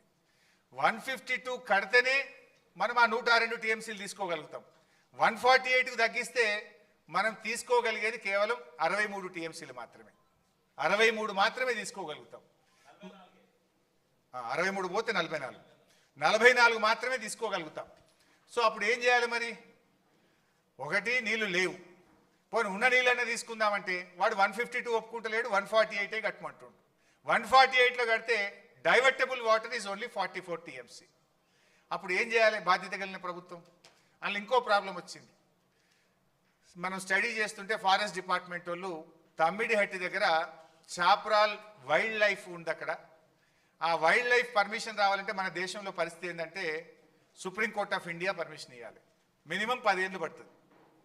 అక్కడ మనం ఒక ప్రాజెక్ట్ కట్టాలంటే వైల్డ్ లైఫ్ క్లియరెన్స్ తేవాలంటే మినిస్ట్రీ ఆఫ్ ఎన్విరాన్మెంట్ ఫారెస్ట్ నుంచి సుప్రీంకోర్టుకు పోయి తేవాలంటే 10 ఏళ్లలోపు భారతదేశంలో వైల్డ్ లైఫ్ క్లియరెన్స్ ఎక్కడ కాలేదు. ఒకటి, నీళ్లు లేవు. 2, 148కి మించి ఒప్పుకోమంటున్నారు. 3, వైల్డ్ లైఫ్లో ఇరికింది. ఈ 3 కారణాలు ఉన్నప్పుడు ఏం చేయాలి? నీళ్ళే లేవు, నీళ్ళు లేని చోట ప్రాజెక్ట్ కట్టాలన్నా? కాంగ్రెస్ పార్టీ తప్పు చేసింది. నీళ్లు లేని చోట, వైల్డ్ లైఫ్ సమస్యలో ఉన్న చోట, అంతర్రాష్ట్ర ఇబ్బందులు ఉన్న చోట ప్రాణహిత చేవలను ఇరికిచ్చి తెలంగాణకు అన్యాయం చేసింది నాటి కాంగ్రెస్ ప్రభుత్వం. మరి పోరాటం చేసి చావు నోట్లో తలబెట్టి నీళ్ల కోసం తెలంగాణ తెచ్చిన కేసీఆర్ గారు బాధ్యత కలిగిన ముఖ్యమంత్రిగా, పోరాట యోధుడిగా ఏం చేయాలి కేసీఆర్ గారు? నీళ్లు ఉన్న చోటకు ప్రాజెక్టును మార్చాలనా వద్దా? కాంగ్రెస్ చేసిన తప్పిదానాన్ని సరిచేయడం కోసం భవిష్యత్ తెలంగాణ అవసరాలను దృష్టిలో పెట్టుకొని మనము ప్రాజెక్ట్ సైట్ మార్చాల్సిన తప్పనిసరి పరిస్థితి ఏర్పడ్డది. నెక్స్ట్ చెప్తా. నంబర్ 3, థర్డ్ పాయింట్, ఇంకో లెటర్ కూడా వచ్చింది సిడబ్ల్యూసీ నుంచి. అంటే ఎందుకు రీఇంజనీరింగ్ చేసినాము అంటే అనదర్ పాయింట్, థర్డ్ పాయింట్లో ఏం చేసిందంటే సిడబ్ల్యూసీ మనకు ఇంకొక లెటర్ రాసింది. ఏం రాసింది అంటే మీరు 160 టీఎంసీలతోని 16 లక్షల ఎకరాలు అప్పుడు ఆ రోజు ప్రతిపాదించింది. 16 లక్షల ఎకరాలకు నీళ్ళు ఇవ్వాలంటే మీరు పెట్టిన రిజర్వాయర్లు సరిపోవు, బ్యారేజీలు సరిపోవు, సిస్టమ్ నడపలేరు. మినిమం స్టోరేజ్ ఉండాలంటే మీరు కొత్త రిజర్వాయర్లు నిర్మించండి, అవసరమైతే ఉన్న చెరువుల సామర్థ్యం పెంచండి, ఆర్టిఫిషియల్ రిజర్వాయర్స్ కట్టైనా సరే మీరు నీటి సామర్థ్యం, నిల్వ సామర్థ్యాన్ని పెంచండి అని చెప్పి సెంట్రల్ వాటర్ కమిషన్ మరొక లెటర్ కూడా మనకు రాయడం జరిగింది. నెక్స్ట్,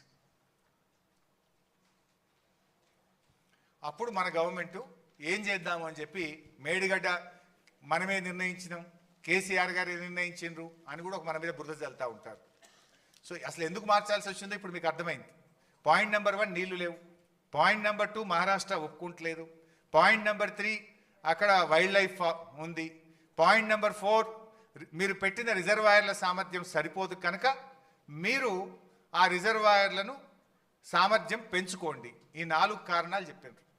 ఇది మీరు చెప్పలే, నేను చెప్పలే, మన రాష్ట్ర ఇంజనీర్లు చెప్పలే, కేంద్ర జలవనరుల సంఘం చెప్పింది. అప్పుడు మనం ఏం చేద్దాము అని కేంద్ర ప్రభుత్వ సంస్థ, ఇది వ్యాప్కోస్ అనేటువంటిది సెంట్రల్ వాటర్ కమిషన్ యొక్క సబ్సిడరీ ఆర్గనైజేషన్. అది కేంద్ర ప్రభుత్వ సంస్థ వ్యాప్కోస్. ఈ దేశంలో అత్యున్నతమైనటువంటి సర్వే ఏజెన్సీ ఏదన్నా ఉంది అంటే అది వ్యాప్కోస్. ఆ వ్యాప్కోస్ కూడా ఎందుకు ఇచ్చినాము అంటే ఆనాడు ప్రాణహిత చేవెళ్ల ప్రాజెక్టు కూడా వ్యాప్కోస్కే అప్పటి కాంగ్రెస్ ప్రభుత్వం ఇచ్చింది. సో ఆల్రెడీ దీని మీద అవగాహన ఉంది, వాళ్ళైతే క్లారిటీ ఇస్తారని చెప్పి వ్యాప్కోస్కు ఆ రోజు కేసీఆర్ గారు పిలిచి మరి మాకు ఇట్లా నీళ్లు లేవు అని చెప్పి సిడబ్ల్యూసీ లెటర్ రాసింది. మరి ఎక్కడ కట్టుకుంటే నీళ్లు వస్తాయి, ఏం చేస్తే బాగుంటుంది, మాకు ప్రత్యామ్నాయం సూచించండి అని చెప్పి మనము జీవో నంబర్ 40 ద్వారా వ్యాప్కోస్ను ఆథరైజ్ చేస్తూ ప్రత్యామ్నాయ స్థలం చూపించమని అడిగాం. అది జీవో, ఇది మన ఇది నెక్స్ట్. దీనికంటే ముందు అయితే ఈ వ్యాప్కోస్కు సంబంధించి వాళ్ళు సర్వే చేసిన లాడార్ సర్వే అని, అప్పుడు డిఫెన్స్ నుంచి పర్మిషన్ తీసుకొని ప్రత్యేకంగా లైడార్ సర్వే చేసి వ్యాప్కోస్ వాళ్ళు మనకు ఇక్కడ ఈ ప్రాజెక్ట్ కడితే బాగుంటుంది అని చెప్పి ప్రాథమిక నివేదిక ఇచ్చారు, ఒక ప్రిలిమినరీ రిపోర్ట్ ఇచ్చారు. ఆ ప్రిలిమినరీ రిపోర్ట్ బేస్ చేసుకొని కేసీఆర్ గారు 2 కమిటీలు వేసారు. ఒకటేమో క్యాబినెట్ సబ్ కమిటీ, ఒకటేమో రిటైర్డ్ ఇంజనీర్స్, మన రాష్ట్రంలో అనుభవజ్ఞులైనటువంటి రిటైర్డ్ ఇంజనీర్లతోని వారితో కూడా ఒక కమిటీ వేసారు. వేసి మీరు స్టడీ చేయండి ఇట్లా వచ్చింది అని చెప్తే, అప్పుడు నేను నీటిపారుదల శాఖ మంత్రిగా చైర్మన్గా ఉంటుంది, ఈటల రాజేందర్ గారు ఫైనాన్స్ మినిస్టర్గా వారు సభ్యులుగా ఉన్నారు, తుమ్మల నాగేశ్వరరావు గారు గతంలో వారు నీటిపారుదల శాఖ మంత్రిగా పనిచేసింది కనుక అనుభవజ్ఞులు కనుక వారిని కూడా కమిటీలో వేయడం జరిగింది. సో మేము ముగ్గురము మన డిపార్ట్మెంట్లో ఉండేటువంటి ఇంజనీర్స్తో డిస్కస్ చేసి వ్యాప్కోస్ యొక్క ప్రాథమిక నివేదికను చూసి మొత్తంగా ఓవరాల్గా సిచ్యువేషన్ అంతా అసెస్ చేసి ఆ రోజు క్యాబినెట్ సబ్ కమిటీ ఇచ్చిన recommendation construction of barrage across Pranahita at 148, తర్వాత construction of barrages across Godavari below the confluence of river Pranahita at Medigadda near Kaleshwaram అని, ఇట్లా construction of 2 more barrages between Medigadda and Sripada Yellampalli, that is Annaram and Sundilla. ఇది cabinet sub committee recommendation ఇచ్చింది. అంటే ఈ cabinet sub కమిటీకి దేని మీద ఆధారంగా రికమెండేషన్ ఇచ్చింది? ఇంజనీర్లు ఇచ్చిన నివేదిక, వ్యాప్కోస్ ఇచ్చిన నివేదిక, ఆనాడు మహారాష్ట్ర రాష్ట్రంలో ఉన్నటువంటి పరిస్థితులు, సెంట్రల్ వాటర్ కమిషన్ నుంచి వచ్చిన లేఖల ఆధారంగా మేడిగడ్డ దగ్గర బ్యారేజ్ కట్టాలి అనేటువంటిది ఆనాడు క్యాబినెట్ సబ్ కమిటీ రికమెండేషన్ ఇచ్చింది. బహుశా నిన్న మీరు చూసి ఉంటారు, ఈటల రాజేందర్ గారు కూడా కమిషన్ ముందు చెప్పింది స్పష్టంగా వచ్చింది. మరి తుమ్మల నాగేశ్వరరావు గారు అయితే కాంగ్రెస్ గవర్నమెంట్లో మంత్రిగా ఉన్నాడు, ఆయన కూడా సంతకం పెట్టండి దీని మీద. ఆయన కూడా ఆ రోజు మేడిగడ్డ దగ్గర కట్టాలని రికమెండ్ చేసిండు దీంట్లో. ఇది ఒక రిపోర్టు. నెక్స్ట్ ఇంకోటి రిటైర్డ్ ఇంజనీర్స్ది నెక్స్ట్ ఉందా సరే, అది రిటైర్డ్ ఇంజనీర్స్ది కూడా ఒకటి ఉంటుంది. రిటైర్డ్ ఇంజనీర్స్ని కూడా కేసీఆర్ గారు ఒక అభిప్రాయం అడిగారు. దాని విషయంలో కూడా కాంగ్రెస్ దుష్ప్రచారం చేస్తుంది. ఏమని? మీ రిటైర్డ్ ఇంజనీర్లే మేడిగడ్డ దగ్గర కట్టొద్దన్నారు అనేటువంటి ఒక తప్పుడు మెసేజ్ని తీసుకుపోతున్నారు. వాస్తవానికి రిటైర్డ్ ఇంజనీర్లు కట్టొద్దనిలే. ఆ రోజు వాళ్ళు అన్నది ఏంటంటే Medigadda is a beautiful point, అక్కడ నీళ్లు ఉన్నాయి, కానీ మేడిగడ్డ దగ్గర నుంచి డైరెక్ట్గా మిడ్ మానేర్ నీళ్లు తీసుకుపోవడం సాధ్యం కాదు. మేడిగడ్డ నుంచి డైరెక్ట్ పంపింగ్ మిడ్ మానేర్కు సాధ్యం కాదు. మధ్యలో మీరు నది మీద ఇంకా కొన్ని బ్యారేజీలు కట్టి నీళ్ళని ఎల్లంపల్లి తీసుకుపోవడం సాధ్యమైతే తప్ప మేడిగడ్డ టు మిడ్ మానేర్ సాధ్యం కాదు అనేటువంటి విషయాన్ని రిటైర్డ్ ఇంజనీర్లు కూడా చెప్పింది.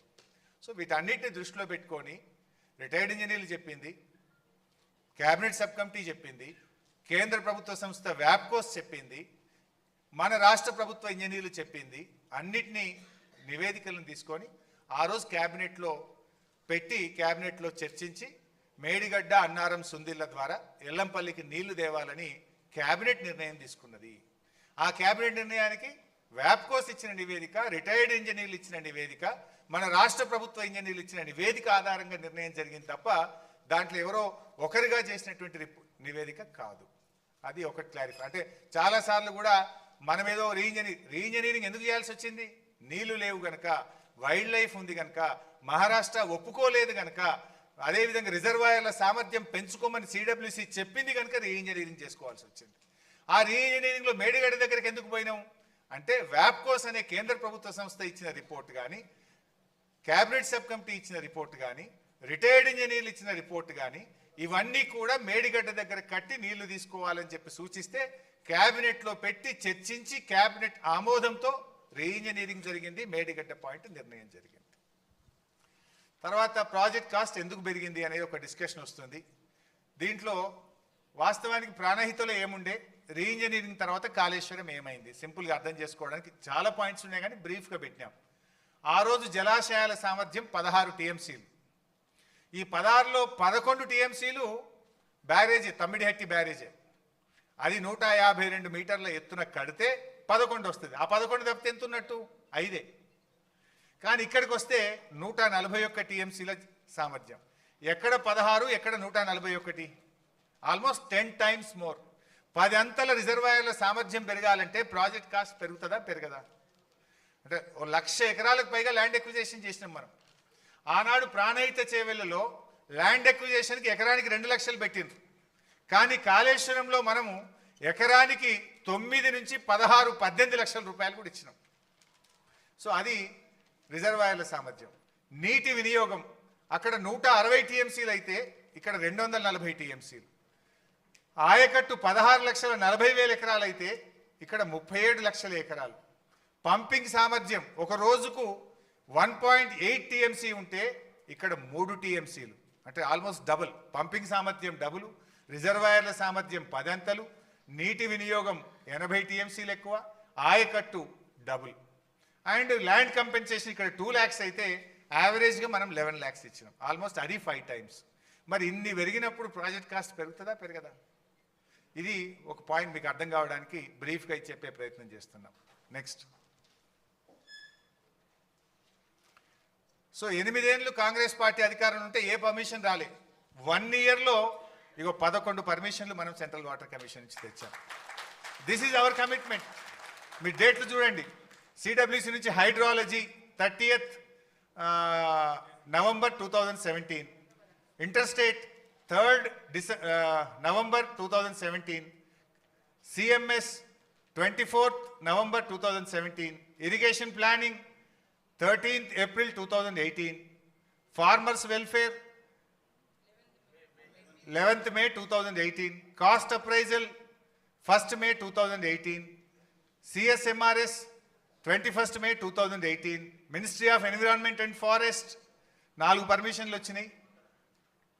24th October, 24th November 2017, central ground water board 21st November 2017, MoTA 30th January 2023, final approval TAC 14th June 2018.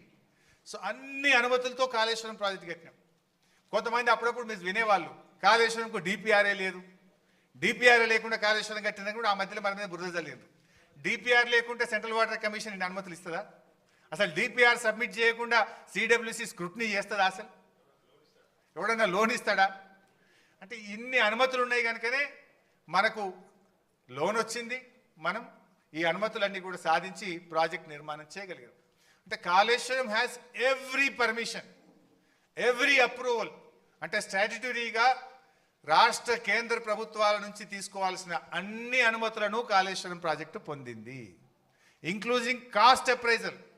DPR కూడా 80,000 కోట్లకు కేంద్ర ప్రభుత్వం సిడబ్ల్యూసి ఆమోదించింది. ఎవ్రీ ప్రపోజ్, అంటే అన్ని అనుమతులు కూడా ఉన్నాయి దాంట్లో. అంటే 80,000 కోట్లకు ఆమోదించినప్పుడేమో 2 TMC పర్ డే. మనం తర్వాత మళ్ళీ 3 TMC పర్ డేకి మార్చి 1,27,000 crores తోని మరొకటి కూడా మనం పంపినాం. Next,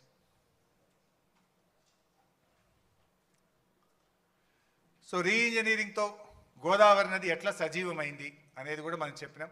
Sriram Sagar 74 kilometers back water, Sadarmat 17 kilometers, Yellampalli 36 kilometers, Annaram barrage 32 kilometers, Sundilla 31 kilometers, Medigadda barrage 42 kilometers, మనం కట్టిన సమ్మక్క బ్యారేజ్, ఇది దేవాదుల ప్రాజెక్టుకు ఉపయోగపడే సమ్మక్క బ్యారేజ్తో 30 kilometers, సీతమ్మ సాగర్తో 50 kilometers. అంటే తెలంగాణలో 750 kilometers గోదావరి నది ప్రవహిస్తే 365 రోజులు all along the year 312 kilometers Godavari నది సజీవంగా ఉండేటట్టుగా బీఆర్ఎస్ ప్రభుత్వం చేసిన కృషి వల్ల అది సాధ్యమైంది. దానివల్ల ఏమైంది, 312 కిలోమీటర్లు ఎప్పుడు చూసినా నీళ్ళే ఉంటాయి. దాంతో మీ గ్రౌండ్ వాటర్ పెరుగుతుంది, ఫిషింగ్ యాక్టివిటీ పెరుగుతుంది, అనేక రకాలుగా రాష్ట్రానికి మేలు జరిగే విధంగా మనం ఇట్లా ఈ రాష్ట్రాన్ని ముందు చూపుతో తీసుకుపోయినటువంటి విషయం. నెక్స్ట్, ప్రాజెక్ట్ కాస్ట్ పెరిగింది అని కొంతమంది మాట్లాడుతున్నారు. ఐ కెన్ ఛాలెంజ్, మన రాష్ట్రంలోనే కాదు ఈ భారతదేశంలో ఎస్టిమేటెడ్ కాస్ట్తో ఒక్క ప్రాజెక్ట్ కూడా ఈ భారతదేశంలో ఇప్పటిదాకా పూర్తి కాలేదు. There is no project in the country. కానీ మన స్టేట్దే మీకు ఎగ్జాంపుల్గా చెప్పే ప్రయత్నం చేస్తున్నా. అంటే వీళ్ళు ఏం చేస్తుండ్రు, కాళేశ్వరం ప్రాజెక్ట్ కాస్ట్ పెంచిండ్రు అని చెప్తున్నారు. అసలు ఈ దేశంలో, ఈ రాష్ట్రంలో అతి తక్కువ పెరిగిన ప్రాజెక్ట్ కాస్ట్తో పూర్తి చేసిన project that is one and only project Kaleshwaram project. Nagarjuna Sagar 1954లో 122 కోట్లతో అంచనా వేసి ఎస్టిమేట్ చేసి పనులు స్టార్ట్ చేసిండ్రు. పూర్తయ్యే నాటికి 1183 కోట్లు, అంటే 9 రెట్లు పెరిగింది ప్రాజెక్ట్ కాస్ట్. 122 1183 కోట్లు అయింది. శ్రీరామ్ సాగర్ 40 కోట్లతో స్టార్ట్ అయితే 4300 కోట్లు అయింది. అది అంటే 107 టైమ్స్, 107 రెట్లు పెరిగింది శ్రీరామ్ సాగర్ ప్రాజెక్ట్. జూరాల, మహబూబ్నగర్లో కట్టిన జూరాల 70 కోట్లతో స్టార్ట్ అయితే పూర్తయ్యేసరికి 1815 కోట్లు, అంటే 25 రెట్లు పెరిగింది జూరాల. పులిచింతల 565 కోట్లతో స్టార్ట్ చేస్తే 1816 కోట్లు, 3.2 టైమ్స్ ప్రాజెక్ట్ కాస్ట్ పెరిగింది. దెన్ సింగూరు 29 కోట్లతో స్టార్ట్ చేస్తే 169 కోట్లు, 5.7 రెట్లు పెరిగింది. ఎల్లంపల్లి 900 కోట్లతో స్టార్ట్ చేస్తే 2048 కోట్లు, 5.7 రెట్లు, అంటే యాక్చువల్ ఇంకా మూడోది కూడా ఉంది సవరణ, 5.7 రెట్లు పెరిగింది. దేవాదుల ఇంకా పూర్తి కాలేదు, బట్ యాజ్ ఆన్ టుడే 6000 కోట్లతో స్టార్ట్ చేస్తే ఇప్పటికే 17,500 కోట్లు ఖర్చు అయ్యి 2.9 రెట్లు దేవాదుల పెరిగింది. మరి కాళేశ్వరంకి వస్తే 80,000 కోట్లతో డిపిఆర్ అప్రూవల్ అయింది. బీఆర్ఎస్ ప్రభుత్వం దిగిపోయే నాటికి అయిన ఖర్చు 94,000 కోట్లు మాత్రమే. 80,000 కోట్లతో ప్రాజెక్ట్ రూపకల్పన జరిగింది. అది 3rd TMC కూడా కలిపితే 1,27,000 కోట్లు ప్రాజెక్ట్ కాస్ట్ మనం ఫైనల్ కాస్ట్ వచ్చింది. హార్డ్లీ పూర్తయితే 1,50,000 కూడా దాటదు, అంటే డబల్ కూడా కాలే, నాట్ ఈవెన్ డబుల్, ఓ 2 రెట్లు కూడా కాలేదు. ఓన్లీ 0.5 పెరిగింది అంతే కాళేశ్వరం. మీరు ఏది చూసినా 9 రెట్లు, 107 రెట్లు, 25 రెట్లు, 3 రెట్లు, 5 రెట్లు, 5 రెట్లు, 2.9 రెట్లు. కానీ కాళేశ్వరం 0.5 మాత్రమే పెరిగింది. అంటే వీళ్ళు చేసేదంతా బట్టగాల్చి మీద వేసే ప్రయత్నము, దుష్ప్రచారం తప్ప కాళేశ్వరం ప్రాజెక్ట్ కాస్ట్ పెరిగిందనేటువంటిది శుద్ధ తప్పు. ఈ రాష్ట్రంలోనే అతి తక్కువ ఎస్కలేషన్తో ఒక ప్రాజెక్టు కట్టబడ్డది అంటే అది కాళేశ్వరం ప్రాజెక్ట్. నెక్స్ట్,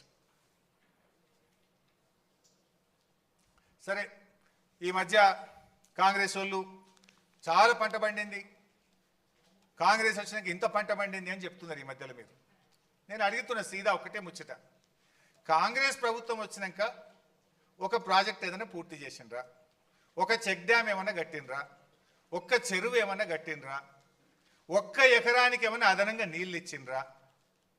ఏంది అసలు మీరు చేసింది ఏంది? ఇవాళ ఇంత అద్భుతంగా పంట పండిందంటే 10 ఏళ్ల బీఆర్ఎస్ ప్రభుత్వము కేసీఆర్ గారు చేసిన కృషి. మిషన్ కాకతీయలో చెరువులు బాగా చేసినాం, పెండింగ్ ప్రాజెక్టులు పూర్తి చేసినాం. మీకు ఇంకా బెటర్ ఇలా లేదు ప్రజెంటేషన్లో, కానీ బీఆర్ఎస్ 9.5 సంవత్సరాల్లో 2 ఏళ్ళు కరోనా వచ్చింది, పనులు జరగలే. అయినా 9.5 సంవత్సరాల్లో 17 లక్షల ఎకరాల కొత్త ఆయకట్టు ఈ రాష్ట్రంలో తెచ్చింది బీఆర్ఎస్. 30 లక్షల ఎకరాల ఆయకట్టు స్థిరీకరించింది బీఆర్ఎస్. అంటే మొత్తం 47 లక్షల ఎకరాలకు నీళ్ళు ఇచ్చినాం మనం. మిషన్ కాకతీయ ఒక చెరువుల కిందనే 10-15 లక్షల ఎకరాలు అదనంగా తెచ్చినాం మనం. అంటే 47 లక్షల ఎకరాల పంట అదనంగా పండిందంటే బీఆర్ఎస్ 9.5 సంవత్సరాల్లో సాగునీటి రంగంలో చేసిన కృషి వల్ల జరిగింది. దాని సోపతికి కేసీఆర్ గారు చేసిన అద్భుతమైన పని, 6 నెలల్లో చేసిన పని ఏంటంటే 30 లక్షల పంప్ సెట్లకు హైదరాబాద్లో హైటెక్ సిటీలో ఎంత నాణ్యతమైన కరెంట్ వస్తుందో ఒక మారుమూల పల్లెలో కూడా బాయికాడ బోరుకాడ 24 గంటల నాణ్యమైన కరెంట్ ఇచ్చే ప్రయత్నం జరిగింది. చాలా మందికి తెలియంది ఏంటంటే కరెంట్ ఏదో మంత్రం వేస్తూ వచ్చిందో ఒక ఓవర్ నైట్ జరిగింది కాదు. విద్యుత్ పంపిణీ వ్యవస్థను బలోపేతం చేయడానికి బీఆర్ఎస్ ప్రభుత్వ హయాములో 1,00,000 కోట్ల రూపాయలు ఖర్చు పెట్టడం జరిగింది. 1,00,000 crores. అంటే 400 kV substations, 220 kV substations, 132 kV substations, 33/11 kV substations, additional distribution lines, distribution transformers, ఇట్లా కొన్ని 1,00,000 కోట్లు ఖర్చు పెడితే రైతులకు నాణ్యమైన 24 గంటల కరెంట్ వచ్చింది కనుక ఇవాళ ఈ పంట పండింది. కాంగ్రెస్ వాళ్ళు వచ్చినాక ఏమైనా కరెంటు మంచిగా చేస్తారా, నీళ్ళు ఇస్తారా? ఈ పంట పండింది అంటే మా ప్రభుత్వ కృషి వల్ల, కేసీఆర్ గారి ముందు చూపు వల్ల తప్ప మీరు చేసింది ఏమీ కూడా లేదు. సో ఇవన్నీ కూడా మనం మరి నిజంగా మీరు చేసింది గొప్పతనం ఉంటే 2014 ముందు కాంగ్రెసే ఉంది కదా, మరి అప్పుడు ఎందుకు పంట వండలే? 2014 ముందు ఎందుకు వండలే? 2014 ముందు 68 లక్షల టన్నుల ఉత్పత్తి 2,70,00,000కి ఎట్లా పెరిగింది? అదేవిధంగా అదేమో వరి, అన్ని రకాల పంటలు కూడా 1,07,00,000 నుంచి 4,65,00,000 రూపాయలకు ఇలా ఉత్పత్తి పెరిగింది. ఇవన్నీ కూడా వ్యవసాయ రంగంలో, సాగునీటి రంగంలో, నెక్స్ట్ చేపల ఉత్పత్తిలో ఎట్లా పెరిగింది అనడానికి, నెక్స్ట్ గ్రౌండ్ వాటర్ ఎట్లా పెరిగింది. ఇప్పుడు ఒక పరోక్షంగా ఏంది, గ్రౌండ్ వాటర్ పెరగడం ద్వారా 30 లక్షల పంప్ సెట్లు ఉన్నాయి తెలంగాణలో. భూగర్భ జలాలు పెరిగితే ఈచ్ పంప్ సెట్ కింద 2 ఎకరాలు వేసుకున్న 60 లక్షల ఎకరాలు పంట పండుతుంది కదా. మరి అంతకుముందు పెరగని గ్రౌండ్ వాటర్ ఎందుకు పెరిగింది? ఇప్పుడు చూస్తే మీరు ఓవరాల్గా 5.36 మీటర్స్ గ్రౌండ్ వాటర్ టేబుల్ పెరిగింది. ఎట్లా పెరిగింది? చెరువులు బాగా చేయడం ద్వారా, చెక్ డ్యామ్లు కట్టడం ద్వారా, పెండింగ్ ప్రాజెక్టులు పూర్తి చేయడం ద్వారా, రిజర్వాయర్లు కొత్తగా నిర్మించి నీళ్లు నింపడం ద్వారా, ఆయకట్టుకు నీళ్లు ఇవ్వడం ద్వారా, అదే అన్నాను, చెరువులు, మిషన్ కాకతీయ ద్వారా, ఇవన్నీ కలిపితే ఈ 5.36 గ్రౌండ్ వాటర్ పెరిగింది. ఇది మన రిపోర్ట్ కాదు, కేంద్ర భూగర్భ జలశాఖ ఇచ్చిన report, central ground water department ఇచ్చినటువంటి రిపోర్ట్ ప్రకారమే 5.36 మీటర్స్ గ్రౌండ్ వాటర్ పెరిగి తెలంగాణలో అద్భుతమైన పంటలు పండడానికి ఉపయోగపడ్డది. నెక్స్ట్, సరే కాళేశ్వరం మీద ఇవాళ రోజుకొకడు ఒక బీజేపీ నాయకుడు ఒక్కొక్క బీజేపీ నాయకుడు ఒక తీరుగా మాట్లాడుతుండు. ఆనాడు ఢిల్లీలో కేంద్ర జలవనరుల శాఖ మంత్రిగా ఉన్నది నితిన్ గడ్కరీ గారు. ఆ నితిన్ గడ్కరీ గారు హైదరాబాద్ వచ్చినప్పుడు ఏం మాట్లాడిండో ఒక్కసారి చూడండి. तेलंगाना एक प्रगतिशील, समृद्ध और संपन्न राज्य है.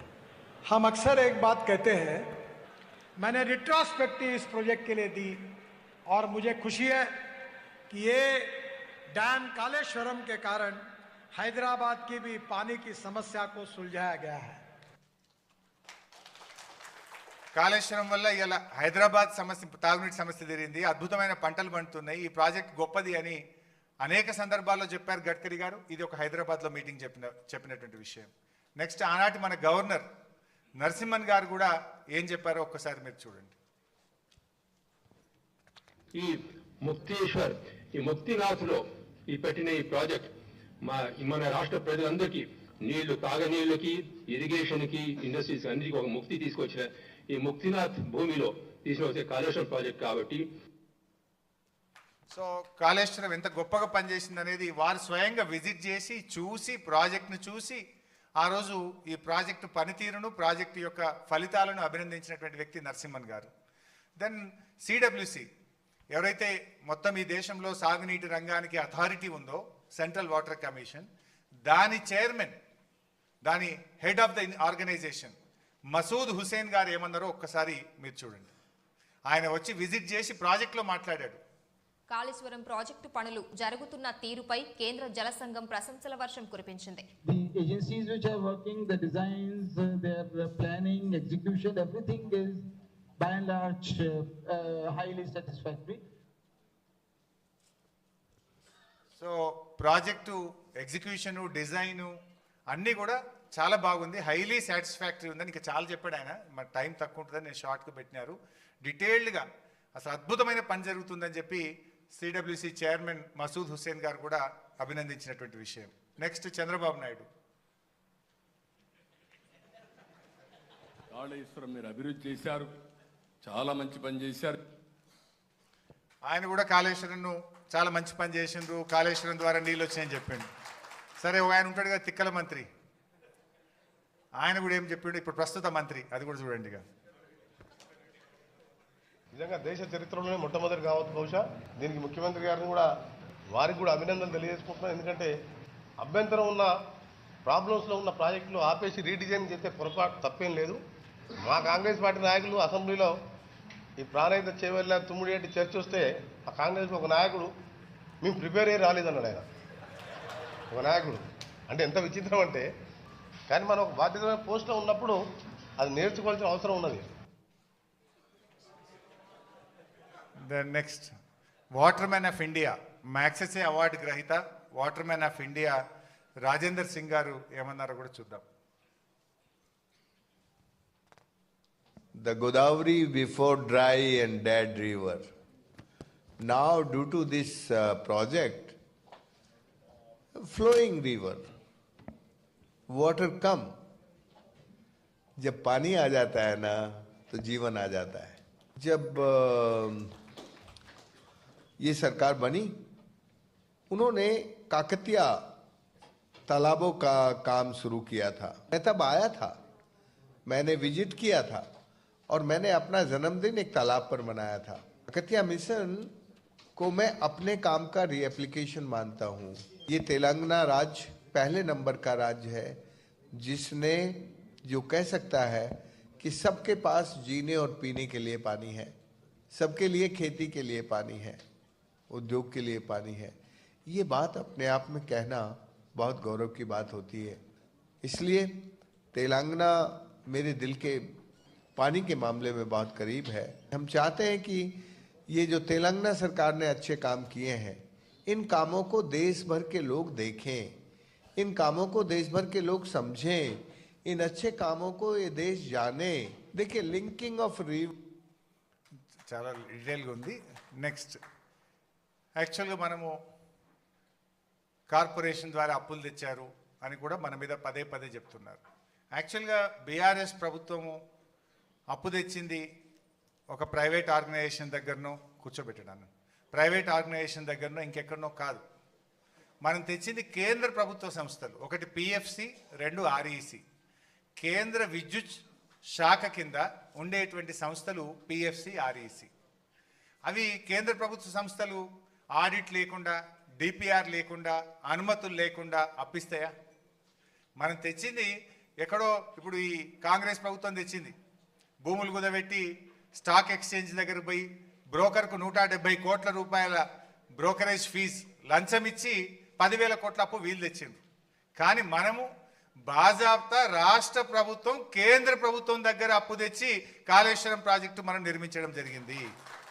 ఆ కేంద్ర ప్రభుత్వ సంస్థ ఆర్ఈసి ఏ కేటగిరీ సర్టిఫికేట్ ఇచ్చింది మనకు? Best execution project. అంటే వాళ్ళు దేశంలో అనేక మందికి అప్పులు ఇస్తారు, కానీ మాకు తెలంగాణ ప్రభుత్వంకు మేము అప్పిస్తే అది సద్వినియోగమైంది, ఒక్క పైసా కూడా డైవర్ట్ చేయకుండా ఇచ్చిన ప్రతి పైసా ప్రాజెక్టుకే ఖర్చు పెట్టిండ్రు, సత్వరమే పూర్తి చేసిండ్రు, ఫలితాలు అందించిండ్రు అని చెప్పి ఆ కేంద్ర ప్రభుత్వ సంస్థ ఆర్ఈసి మనకిచ్చిన ఏ గ్రేడ్ సర్టిఫికెట్. ప్రాజెక్ట్ పూర్తయినాక ఇచ్చిండ్రు. ప్రాజెక్ట్ ఇనాగ్రేషన్ అయినాక 19th January 2022. వాళ్ళు వట్టిగియ్యరు, వాళ్ళకు విజిలెన్స్ డిపార్ట్మెంట్ ఉంటుంది, వాళ్ళకొక దీని వెరిఫికేషన్ టీం ఉంటుంది. వాళ్ళు వచ్చి వెరిఫై చేసి విజిలెన్స్ డిపార్ట్మెంట్ తిరిగి మొత్తం గ్రౌండ్ అంతా తిరిగి వెరిఫై చేసినాక ఏ సర్టిఫికేట్ ఇచ్చారు వాళ్ళు. నెక్స్ట్,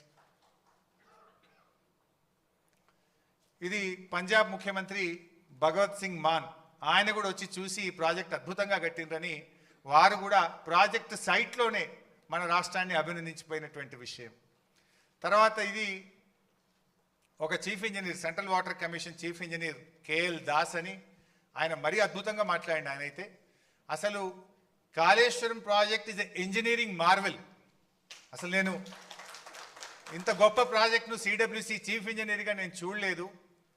అనుమతులు ఇచ్చిన ప్రాజెక్టును మా పదవి కాలంలోనే పూర్తయి ఫలితాలు అందించిన ఒకే ఒక్క ప్రాజెక్టు కాళేశ్వరం ప్రాజెక్ట్ అన్నారు. జనరల్గా సిడబ్ల్యూసి అనుమతి ఇస్తే వాడు రిటైర్ అయిపోయినాకనో, ముసలోడైనాకనో, చచ్చిపోయినాకనో ప్రాజెక్ట్ పూర్తవుతుంది. నర్మదా ప్రాజెక్టు 30 ఏళ్ళు అయింది, కానీ నేను అనుమతి ఇచ్చి నేను చీఫ్ ఇంజనీర్గా ఉండంగానే ఈ ప్రాజెక్టు పూర్తయింది అని చెప్పి ఆ CWC chief engineer KL Das గారు ఆ సైట్లో విజిట్ చేసి అభినందించినటువంటి విషయం. ఇన్ఫ్యాక్ట్ నేను ఇక్కడ ఇంకో పాయింట్ కూడా చెప్పాలి. ఇంతకుముందు వచ్చిన మసూద్ హుస్సేన్ చైర్మన్ కానీ దాస్ గారు నన్ను కలిసి భాయ్సాబ్ మేము దేశం అందరికీ పాఠాలు చెప్తాం, మీ దగ్గర వచ్చి మేము పాఠాలు నేర్చుకుంటున్నాము అని వాళ్ళకు పర్మిషన్ తీసుకున్నారు. మేము దేశవ్యాప్తంగా ఉన్న మా సిడబ్ల్యూసి ఇంజనీర్లను మీ దగ్గర పంపిస్తాం, మీరు మాకు కొంచెం పర్మిషన్ ఇచ్చి దీన్ని చూయించండి, మా వాళ్ళకి ఎక్స్ప్లెయిన్ చేయండి అని చెప్పి వాళ్ళ టీమ్స్ పంపారు. 4 టీంలు వచ్చినాయి దేశవ్యాప్తంగా సిడబ్ల్యూసి నుంచి. 4 టీంలు వచ్చి చూసి విజిట్ చేసి నేర్చుకొని మన డిపిఆర్ కాపీలు తీసుకొని వాళ్ళు దేశం మొత్తం చెప్పుకున్నటువంటి గొప్పతనం ఇవాళ తెలంగాణకు ఉన్నది. నెక్స్ట్, కేటీఆర్ గారు అమెరికా వెళ్ళారు. అమెరికాలో ఉన్నటువంటి యూనివర్సిటీ మనకు enduring symbol of engineering progress and partnership అవార్డును American society of civil engineers Kaleshwaram ప్రాజెక్ట్కి ఇచ్చినటువంటి అవార్డు. అక్కడ మాట్లాడడానికి పిలిచారు. American society of civil engineers ఈ కాళేశ్వరం గొప్పతనం గురించి అమెరికాలో వాళ్ళు గుర్తించి మీరు రండి, మీ రాష్ట్రం తరఫున వచ్చి మా దగ్గర మాట్లాడండి, ప్రాజెక్ట్ ప్రజెంటేషన్ ఇవ్వండి అంటే ఆ రోజు కేటీఆర్ గారు వెళ్ళి ప్రజెంటేషన్ ఇవ్వడం, అక్కడ అందరు కూడా చప్పట్లతో మొత్తం హాల్ అంతా మారుమోగిపోయినటువంటి పరిస్థితి. ఆ రోజు మనకు వచ్చినటువంటి అవార్డు. నెక్స్ట్,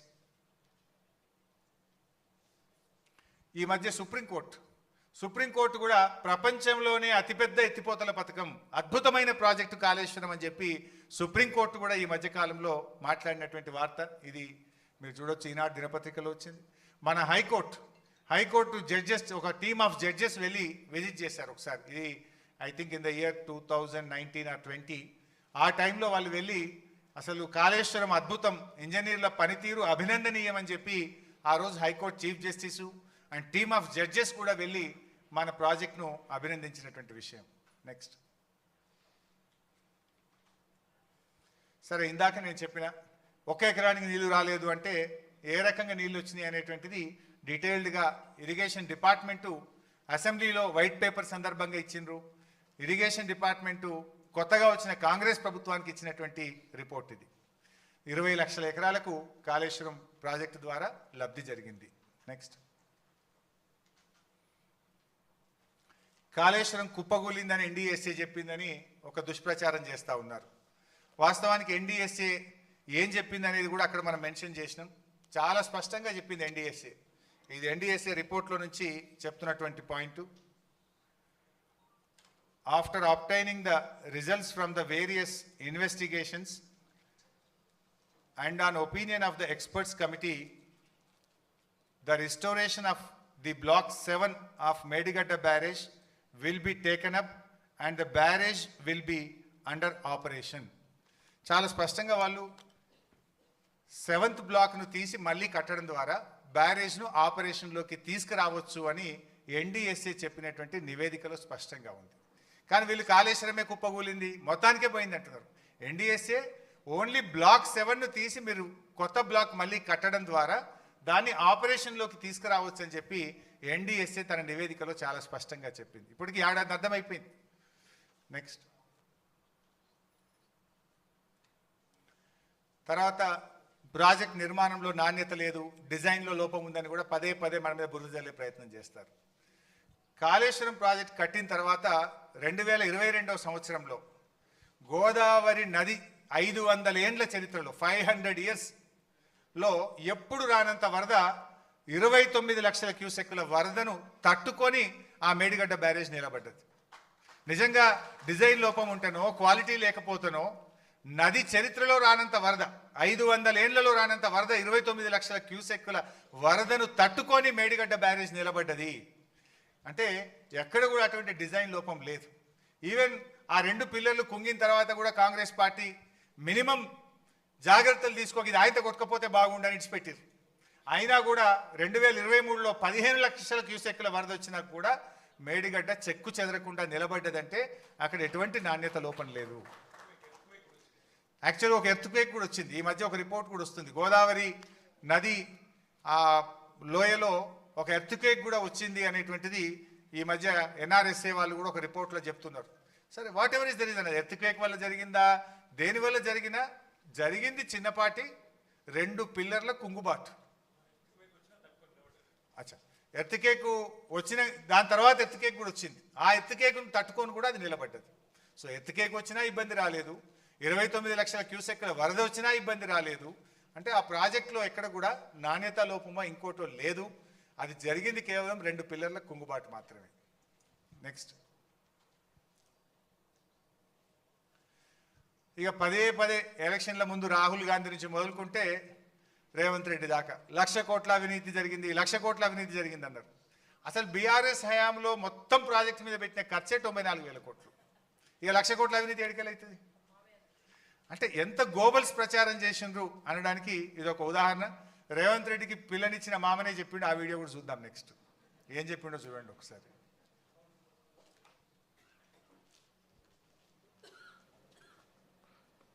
కాళేశ్వరం 1,00,000 కోట్లు మునిగిందంటే అది తప్పది, అలవాటు అయిపోయింది. 1,00,000 కోట్లు కుంభకోణం అనే కాడికి వచ్చారు. 1,00,000 కోట్ల ప్రాజెక్టు 94,000 కోట్లు ఖర్చు అయితే 1,00,000 కోట్ల కుంభకోణం ఎట్లయితుంది? ఇవన్నీ కూడా వాస్తవం కలగా పులగంగా చేసి మాట్లాడుతుంటాం.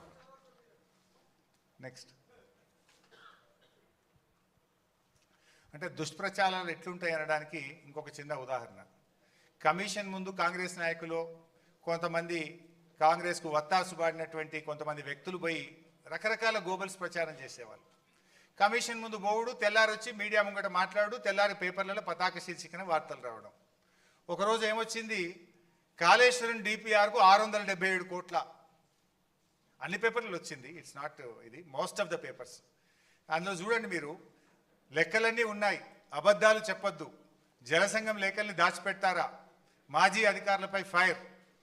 సో అందులో మీరు చూస్తే బ్యారేజీ డిపిఆర్ల తయారీకి వ్యాప్కోసు 677 కోట్లు ఏ విధంగా చెల్లించారని కాళేశ్వరం విచారణ కమిషన్ ప్రశ్నించిందని, మా దగ్గర అన్ని ఈఎన్సి నల్లా వెంకటేశ్వర్లు బుకాయించబోగా బిల్లుల చెల్లింపుల లెక్కలన్నీ తమ దగ్గర ఉన్నాయని, అబద్ధాలు చెప్పి తప్పించుకునే ప్రయత్నం చేయొద్దని మండిపడ్డది. అట్లా ఇట్లా వార్తలు వచ్చినాయి. ఓ లే మ్యాన్ పేపర్లు చదివితే ఏమనుకుంటాడు, అది గంత తిట్టిండ్రు, లెక్కలు మా దగ్గర ఉన్నాయంటుండ్రు, ఆధారాలు బాగా ఉన్నాయంటారు, నిజంగానే 677 కోట్లు ఇచ్చిండ్రా అని అనుకుంటారు కదా. ఆ పక్కన జీవో చూడండి, జీవో నంబర్ 40 2016, మేడిగడ్డ బ్యారేజ్ కట్టడానికి వ్యాప్కోస్ అనే కేంద్ర ప్రభుత్వ సంస్థకు మనం ఇచ్చింది 677 లక్షలు. ఆ జీవో చూడండి పక్కన, అంటే 6,77,00,000. అది మన గవర్నమెంట్ ఇచ్చే జీవో. అది 6,677,00,000. ఇక్కడ ఏంది 677 కోట్ల. అంటే ఇట్లా ఉంటాయి గోబల్స్ ప్రచారం. ఇచ్చింది 6 కోట్లు కానీ చెప్తుంది 677 కోట్లు. ఇది అన్ని పేపర్లు వస్తే నిజంగా లేవని ఏమనుకో, అంటే ఎట్లా దుష్ప్రచారం ఉందానికి ఇది ఒక ఉదాహరణ చెప్పే ప్రయత్నం చేస్తుంది. నెక్స్ట్, సరే ఎన్డీఎస్ఏ సంగతి ఇట్లుంది. ఈ ఎన్డీఎస్ఏది ఒకసారి మీరు కూడా అర్థం చేసుకోవాలి, దీని వెనుక ఉన్న రాజకీయాన్ని కూడా అర్థం చేసుకోవాలి. ఇప్పుడు గోదావరి నది మీద మేడిగడ్డలో 2 పిల్లర్లు కుంగినాయి. కుంగిన 2 రోజులకి ఊరికొచ్చింది ఎన్డీఎస్ఏ, 2 రోజులకు వచ్చింది. అప్పుడు మనకు ఏమైంది, అప్పటికే ఎలక్షన్ కోడ్ ఆఫ్ కండక్ట్ వచ్చింది, నెల రోజుల్లో ఎలక్షన్స్ జరగబోతా ఉన్నాయి.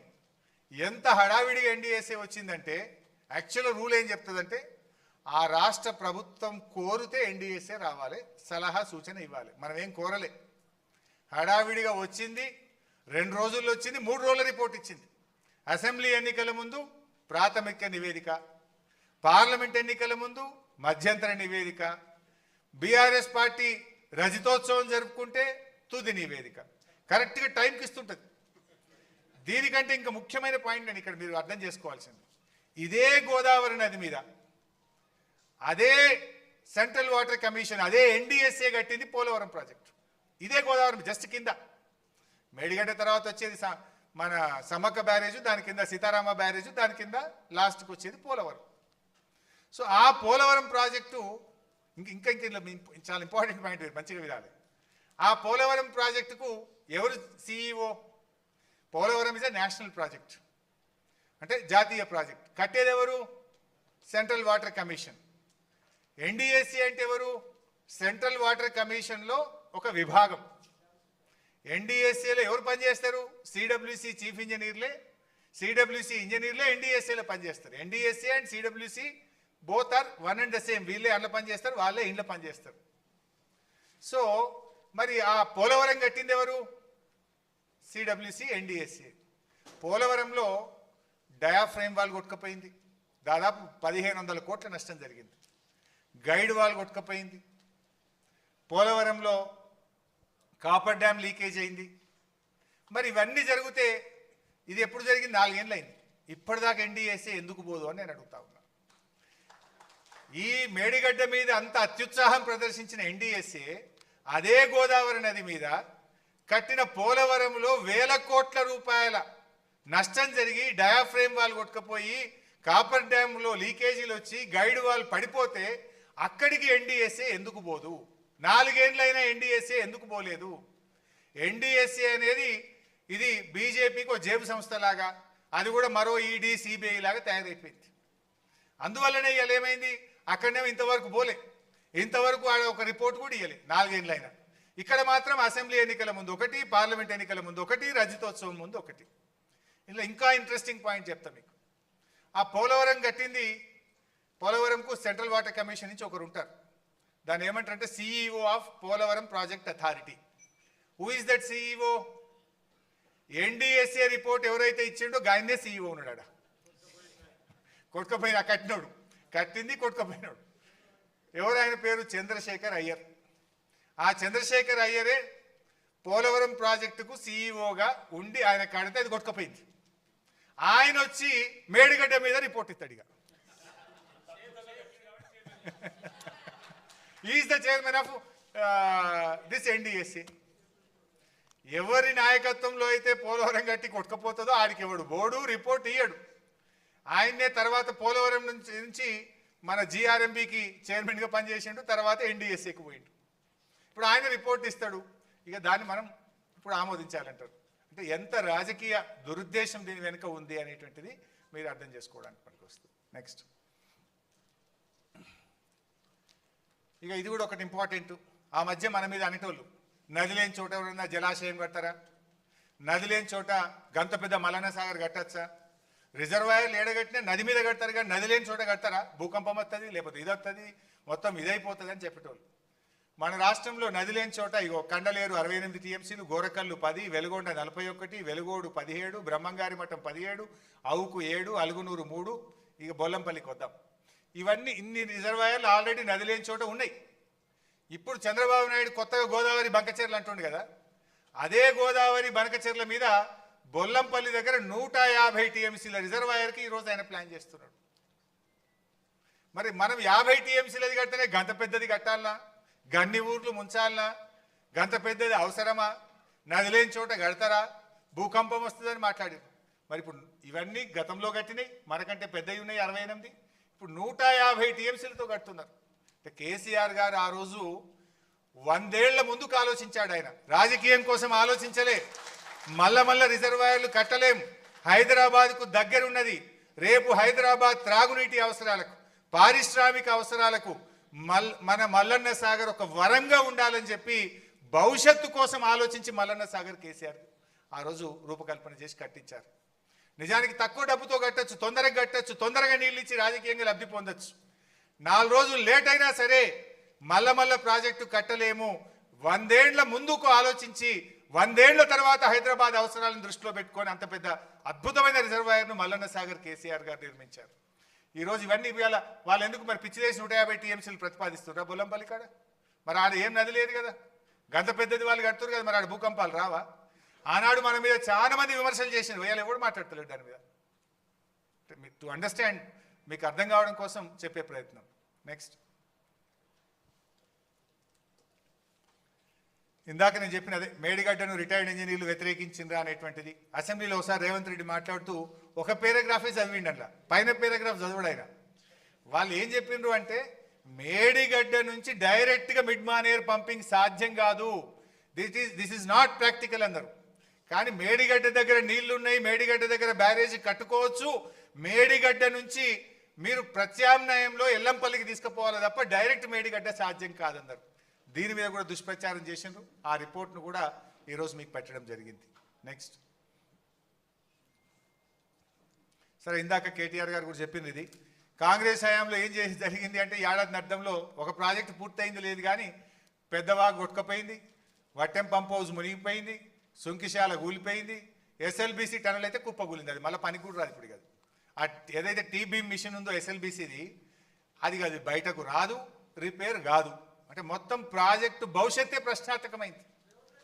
వీళ్ళ అవినీతి వల్ల, వీళ్ళ ఆగమాగం చర్యల వల్ల ఇవాళ ఎస్ఎల్బిసి ప్రాజెక్ట్ ఆగమైపోయింది. ఇవాళ ఇంకొక విషయం కూడా మీరు గమనించాలి. ఎస్ఎల్బిసి విషయంలో ఒకటి మాట్లాడుతుంటారు రేవంత్ రెడ్డి, బీఆర్ఎస్ 10 ఏళ్ళు పట్టించుకోలేదు, బీఆర్ఎస్ పనే చేయలేదు అంటాడు.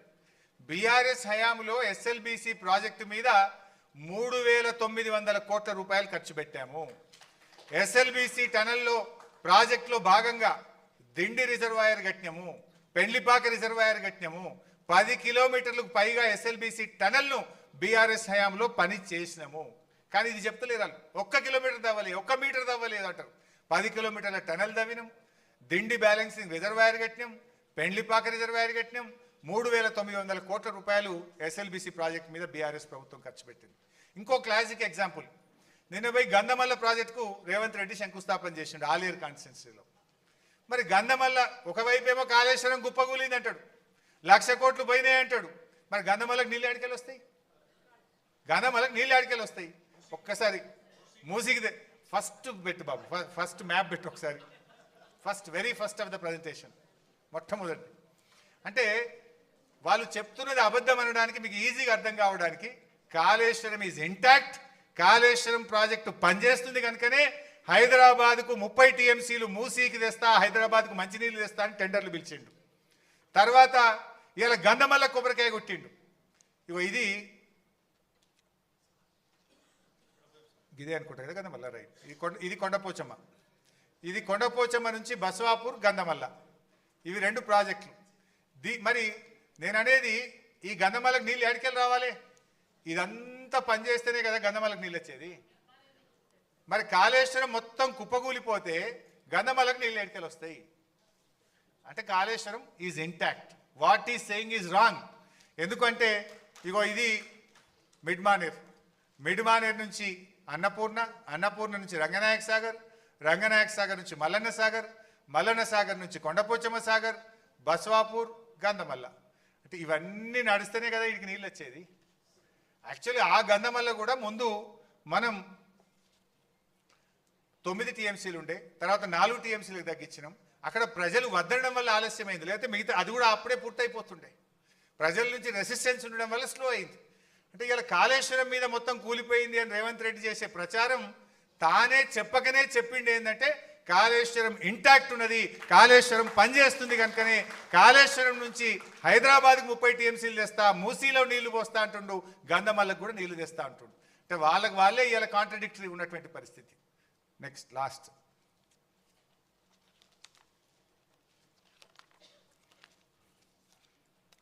సో బేసికల్లీ ఇవాళ కాళేశ్వరం ప్రాజెక్టు విషయంలో ఉండిలే బిడ్డ, మొత్తంగా మీరు చూసినట్టయితే కాళేశ్వరం ప్రాజెక్ట్ అనేది అదొక ఇంజనీరింగ్ మార్వెల్ అని మనం చెప్పలేదు, సెంట్రల్ వాటర్ కమిషన్ ఇంజనీర్లు చెప్పినారు, సిడబ్ల్యూసి చైర్మన్ చెప్పినారు. ఇప్పటిదాకా కాంగ్రెస్ ప్రభుత్వం ఏంటంటే ఆనాడు బీఆర్ఎస్ పార్టీకి మంచి పేరు వస్తుంది, బీఆర్ఎస్ పార్టీ రాజకీయంగా లబ్ధి జరుగుతుందని బురద జల్లే ప్రయత్నం చేసిండ్రు. మరి అప్పుడు బురద జల్లేం కనుక ఇప్పుడు ఏదో ఒక విచారణ పేరు మీద విజిలెన్స్ అనో కమిషన్ అనో పెట్టి తాము చేసిన ఆరోపణలను నిజమని చెప్పించుకోవడానికి తాపత్రయపడుతుంది. అంటే రాజకీయంగా ఆలోచిస్తున్నారు తప్ప ప్రజల ప్రయోజనాల గురించి ఆలోచించడం లేదు. సో కాళేశ్వరం ఎందుకు రీఇంజనీరింగ్ జరిగిందో మీకు అర్థమైంది. అసలు బీఆర్ఎస్ ఎంత ప్రయత్నం చేసింది ప్రాణహితను కంటిన్యూ చేయడానికి చెప్పినాం. రీఇంజనీరింగ్ ఎందుకు జరిగిందో మీకు ఎక్స్ప్లెయిన్ చేసినాం. కాళేశ్వరం ఎంత ఇంటాక్ట్ ఉంది అంటే కేవలం ఇన్ని పియర్స్లో 85 మేడిగడ్డ దగ్గర, సుందిళ్లలో 74, అన్నారంలో 64, ఇన్ని పియర్స్లో 2 పియర్స్ కొంగినాయి తప్ప ఎవ్రీథింగ్ ఈజ్ ఇంటాక్ట్. సో ఇట్లా ఈ దుష్ప్రచారాన్ని మీరందరూ కూడా ప్రజలకు మనం వాస్తవాలు చెప్తూ ప్రభుత్వం మీద ఒత్తిడి తేవాల్సిన అవసరం ఉంది. ఇప్పుడు ఇలా లాస్ట్ ఇయర్ వర్షాలు బాగుపడ్డాయి కనుక ఇబ్బంది రాలే, మనం మిడ్మానేర్ నుంచి ఆపరేట్ చేసినాం. అనుకోకుండా ఒక డ్రౌట్ ఇయర్ వస్తే ఇలా కాళేశ్వరం మీద ఏంటంటే హైదరాబాద్కు 30 టీఎంసీల మంచినీళ్ళు, ఎన్ రూట్ విలేజెస్కు 10 టీఎంసీలు మంచినీళ్లకు, 16 టీఎంసీలు ఇండస్ట్రీకి వాడతాం.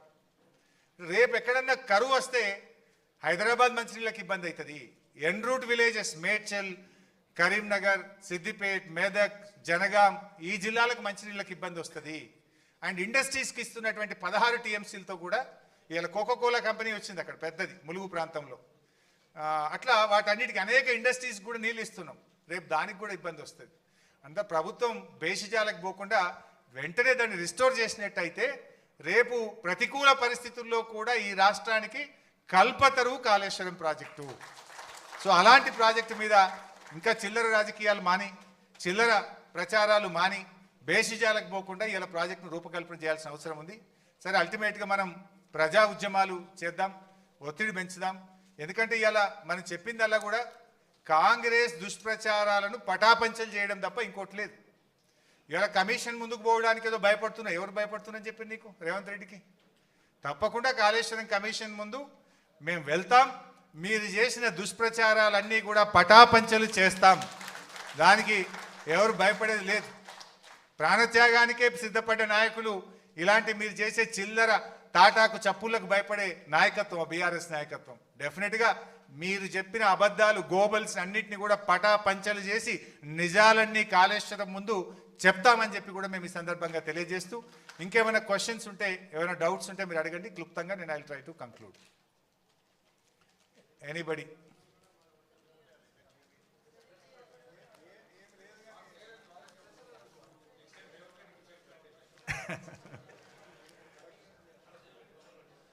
సో అన్న అన్న అన్న 2 క్వశ్చన్స్ ఉన్నాయి. ఒకటి, ఏదన్నా బ్యారేజ్ కానీ ప్రాజెక్ట్ కానీ కట్టేటప్పుడు అక్కడ సాయిల్ టెస్ట్ అనేది చాలా కీలకం. అయితే మేడిగడ్డ బ్యారేజ్ కానీ సుందిల బ్యారేజ్ కానీ 2016లోనే వర్క్ కమెన్స్ అయిపోయింది. బట్ సిఎంఆర్ఎస్ క్లియరెన్సెస్ మాత్రము 2018 మేలో ఇచ్చారని చెప్తున్నారు మీరు. సో అంటే సిఎస్ఎంఆర్ఎస్ నుంచి క్లియరెన్సెస్ రాకముందే ఈ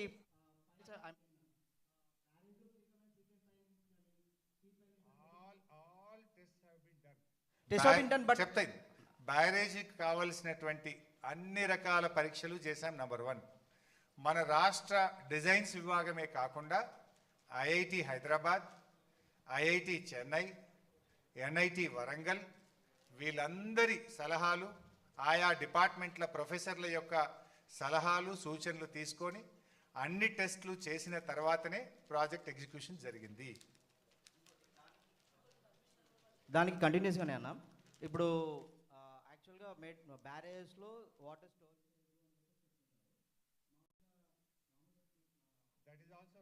అన్న నేను చెప్తాను. నేను ఒకటి నాకు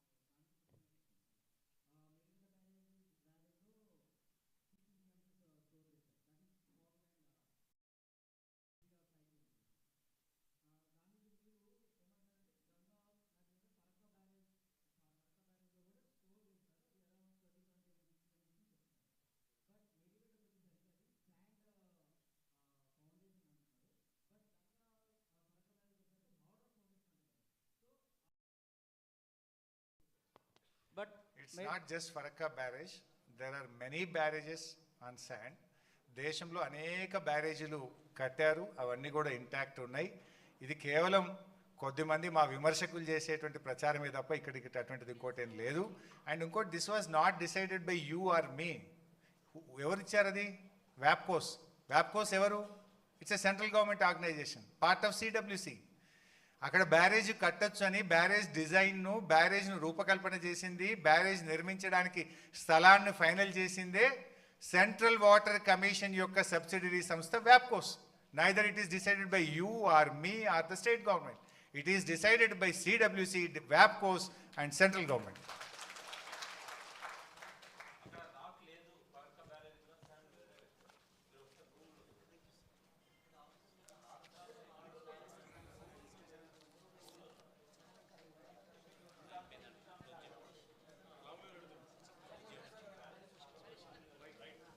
సో మిత్రులారా, ముగిద్దాం. ఎట్లా రేపు ఆడ చెప్తాం కదా కమిషన్ ముందు, వాళ్ళకు ఉండే డౌట్స్ అన్ని కూడా క్లారిఫై చేస్తాం. Thank you very much. జై తెలంగాణ.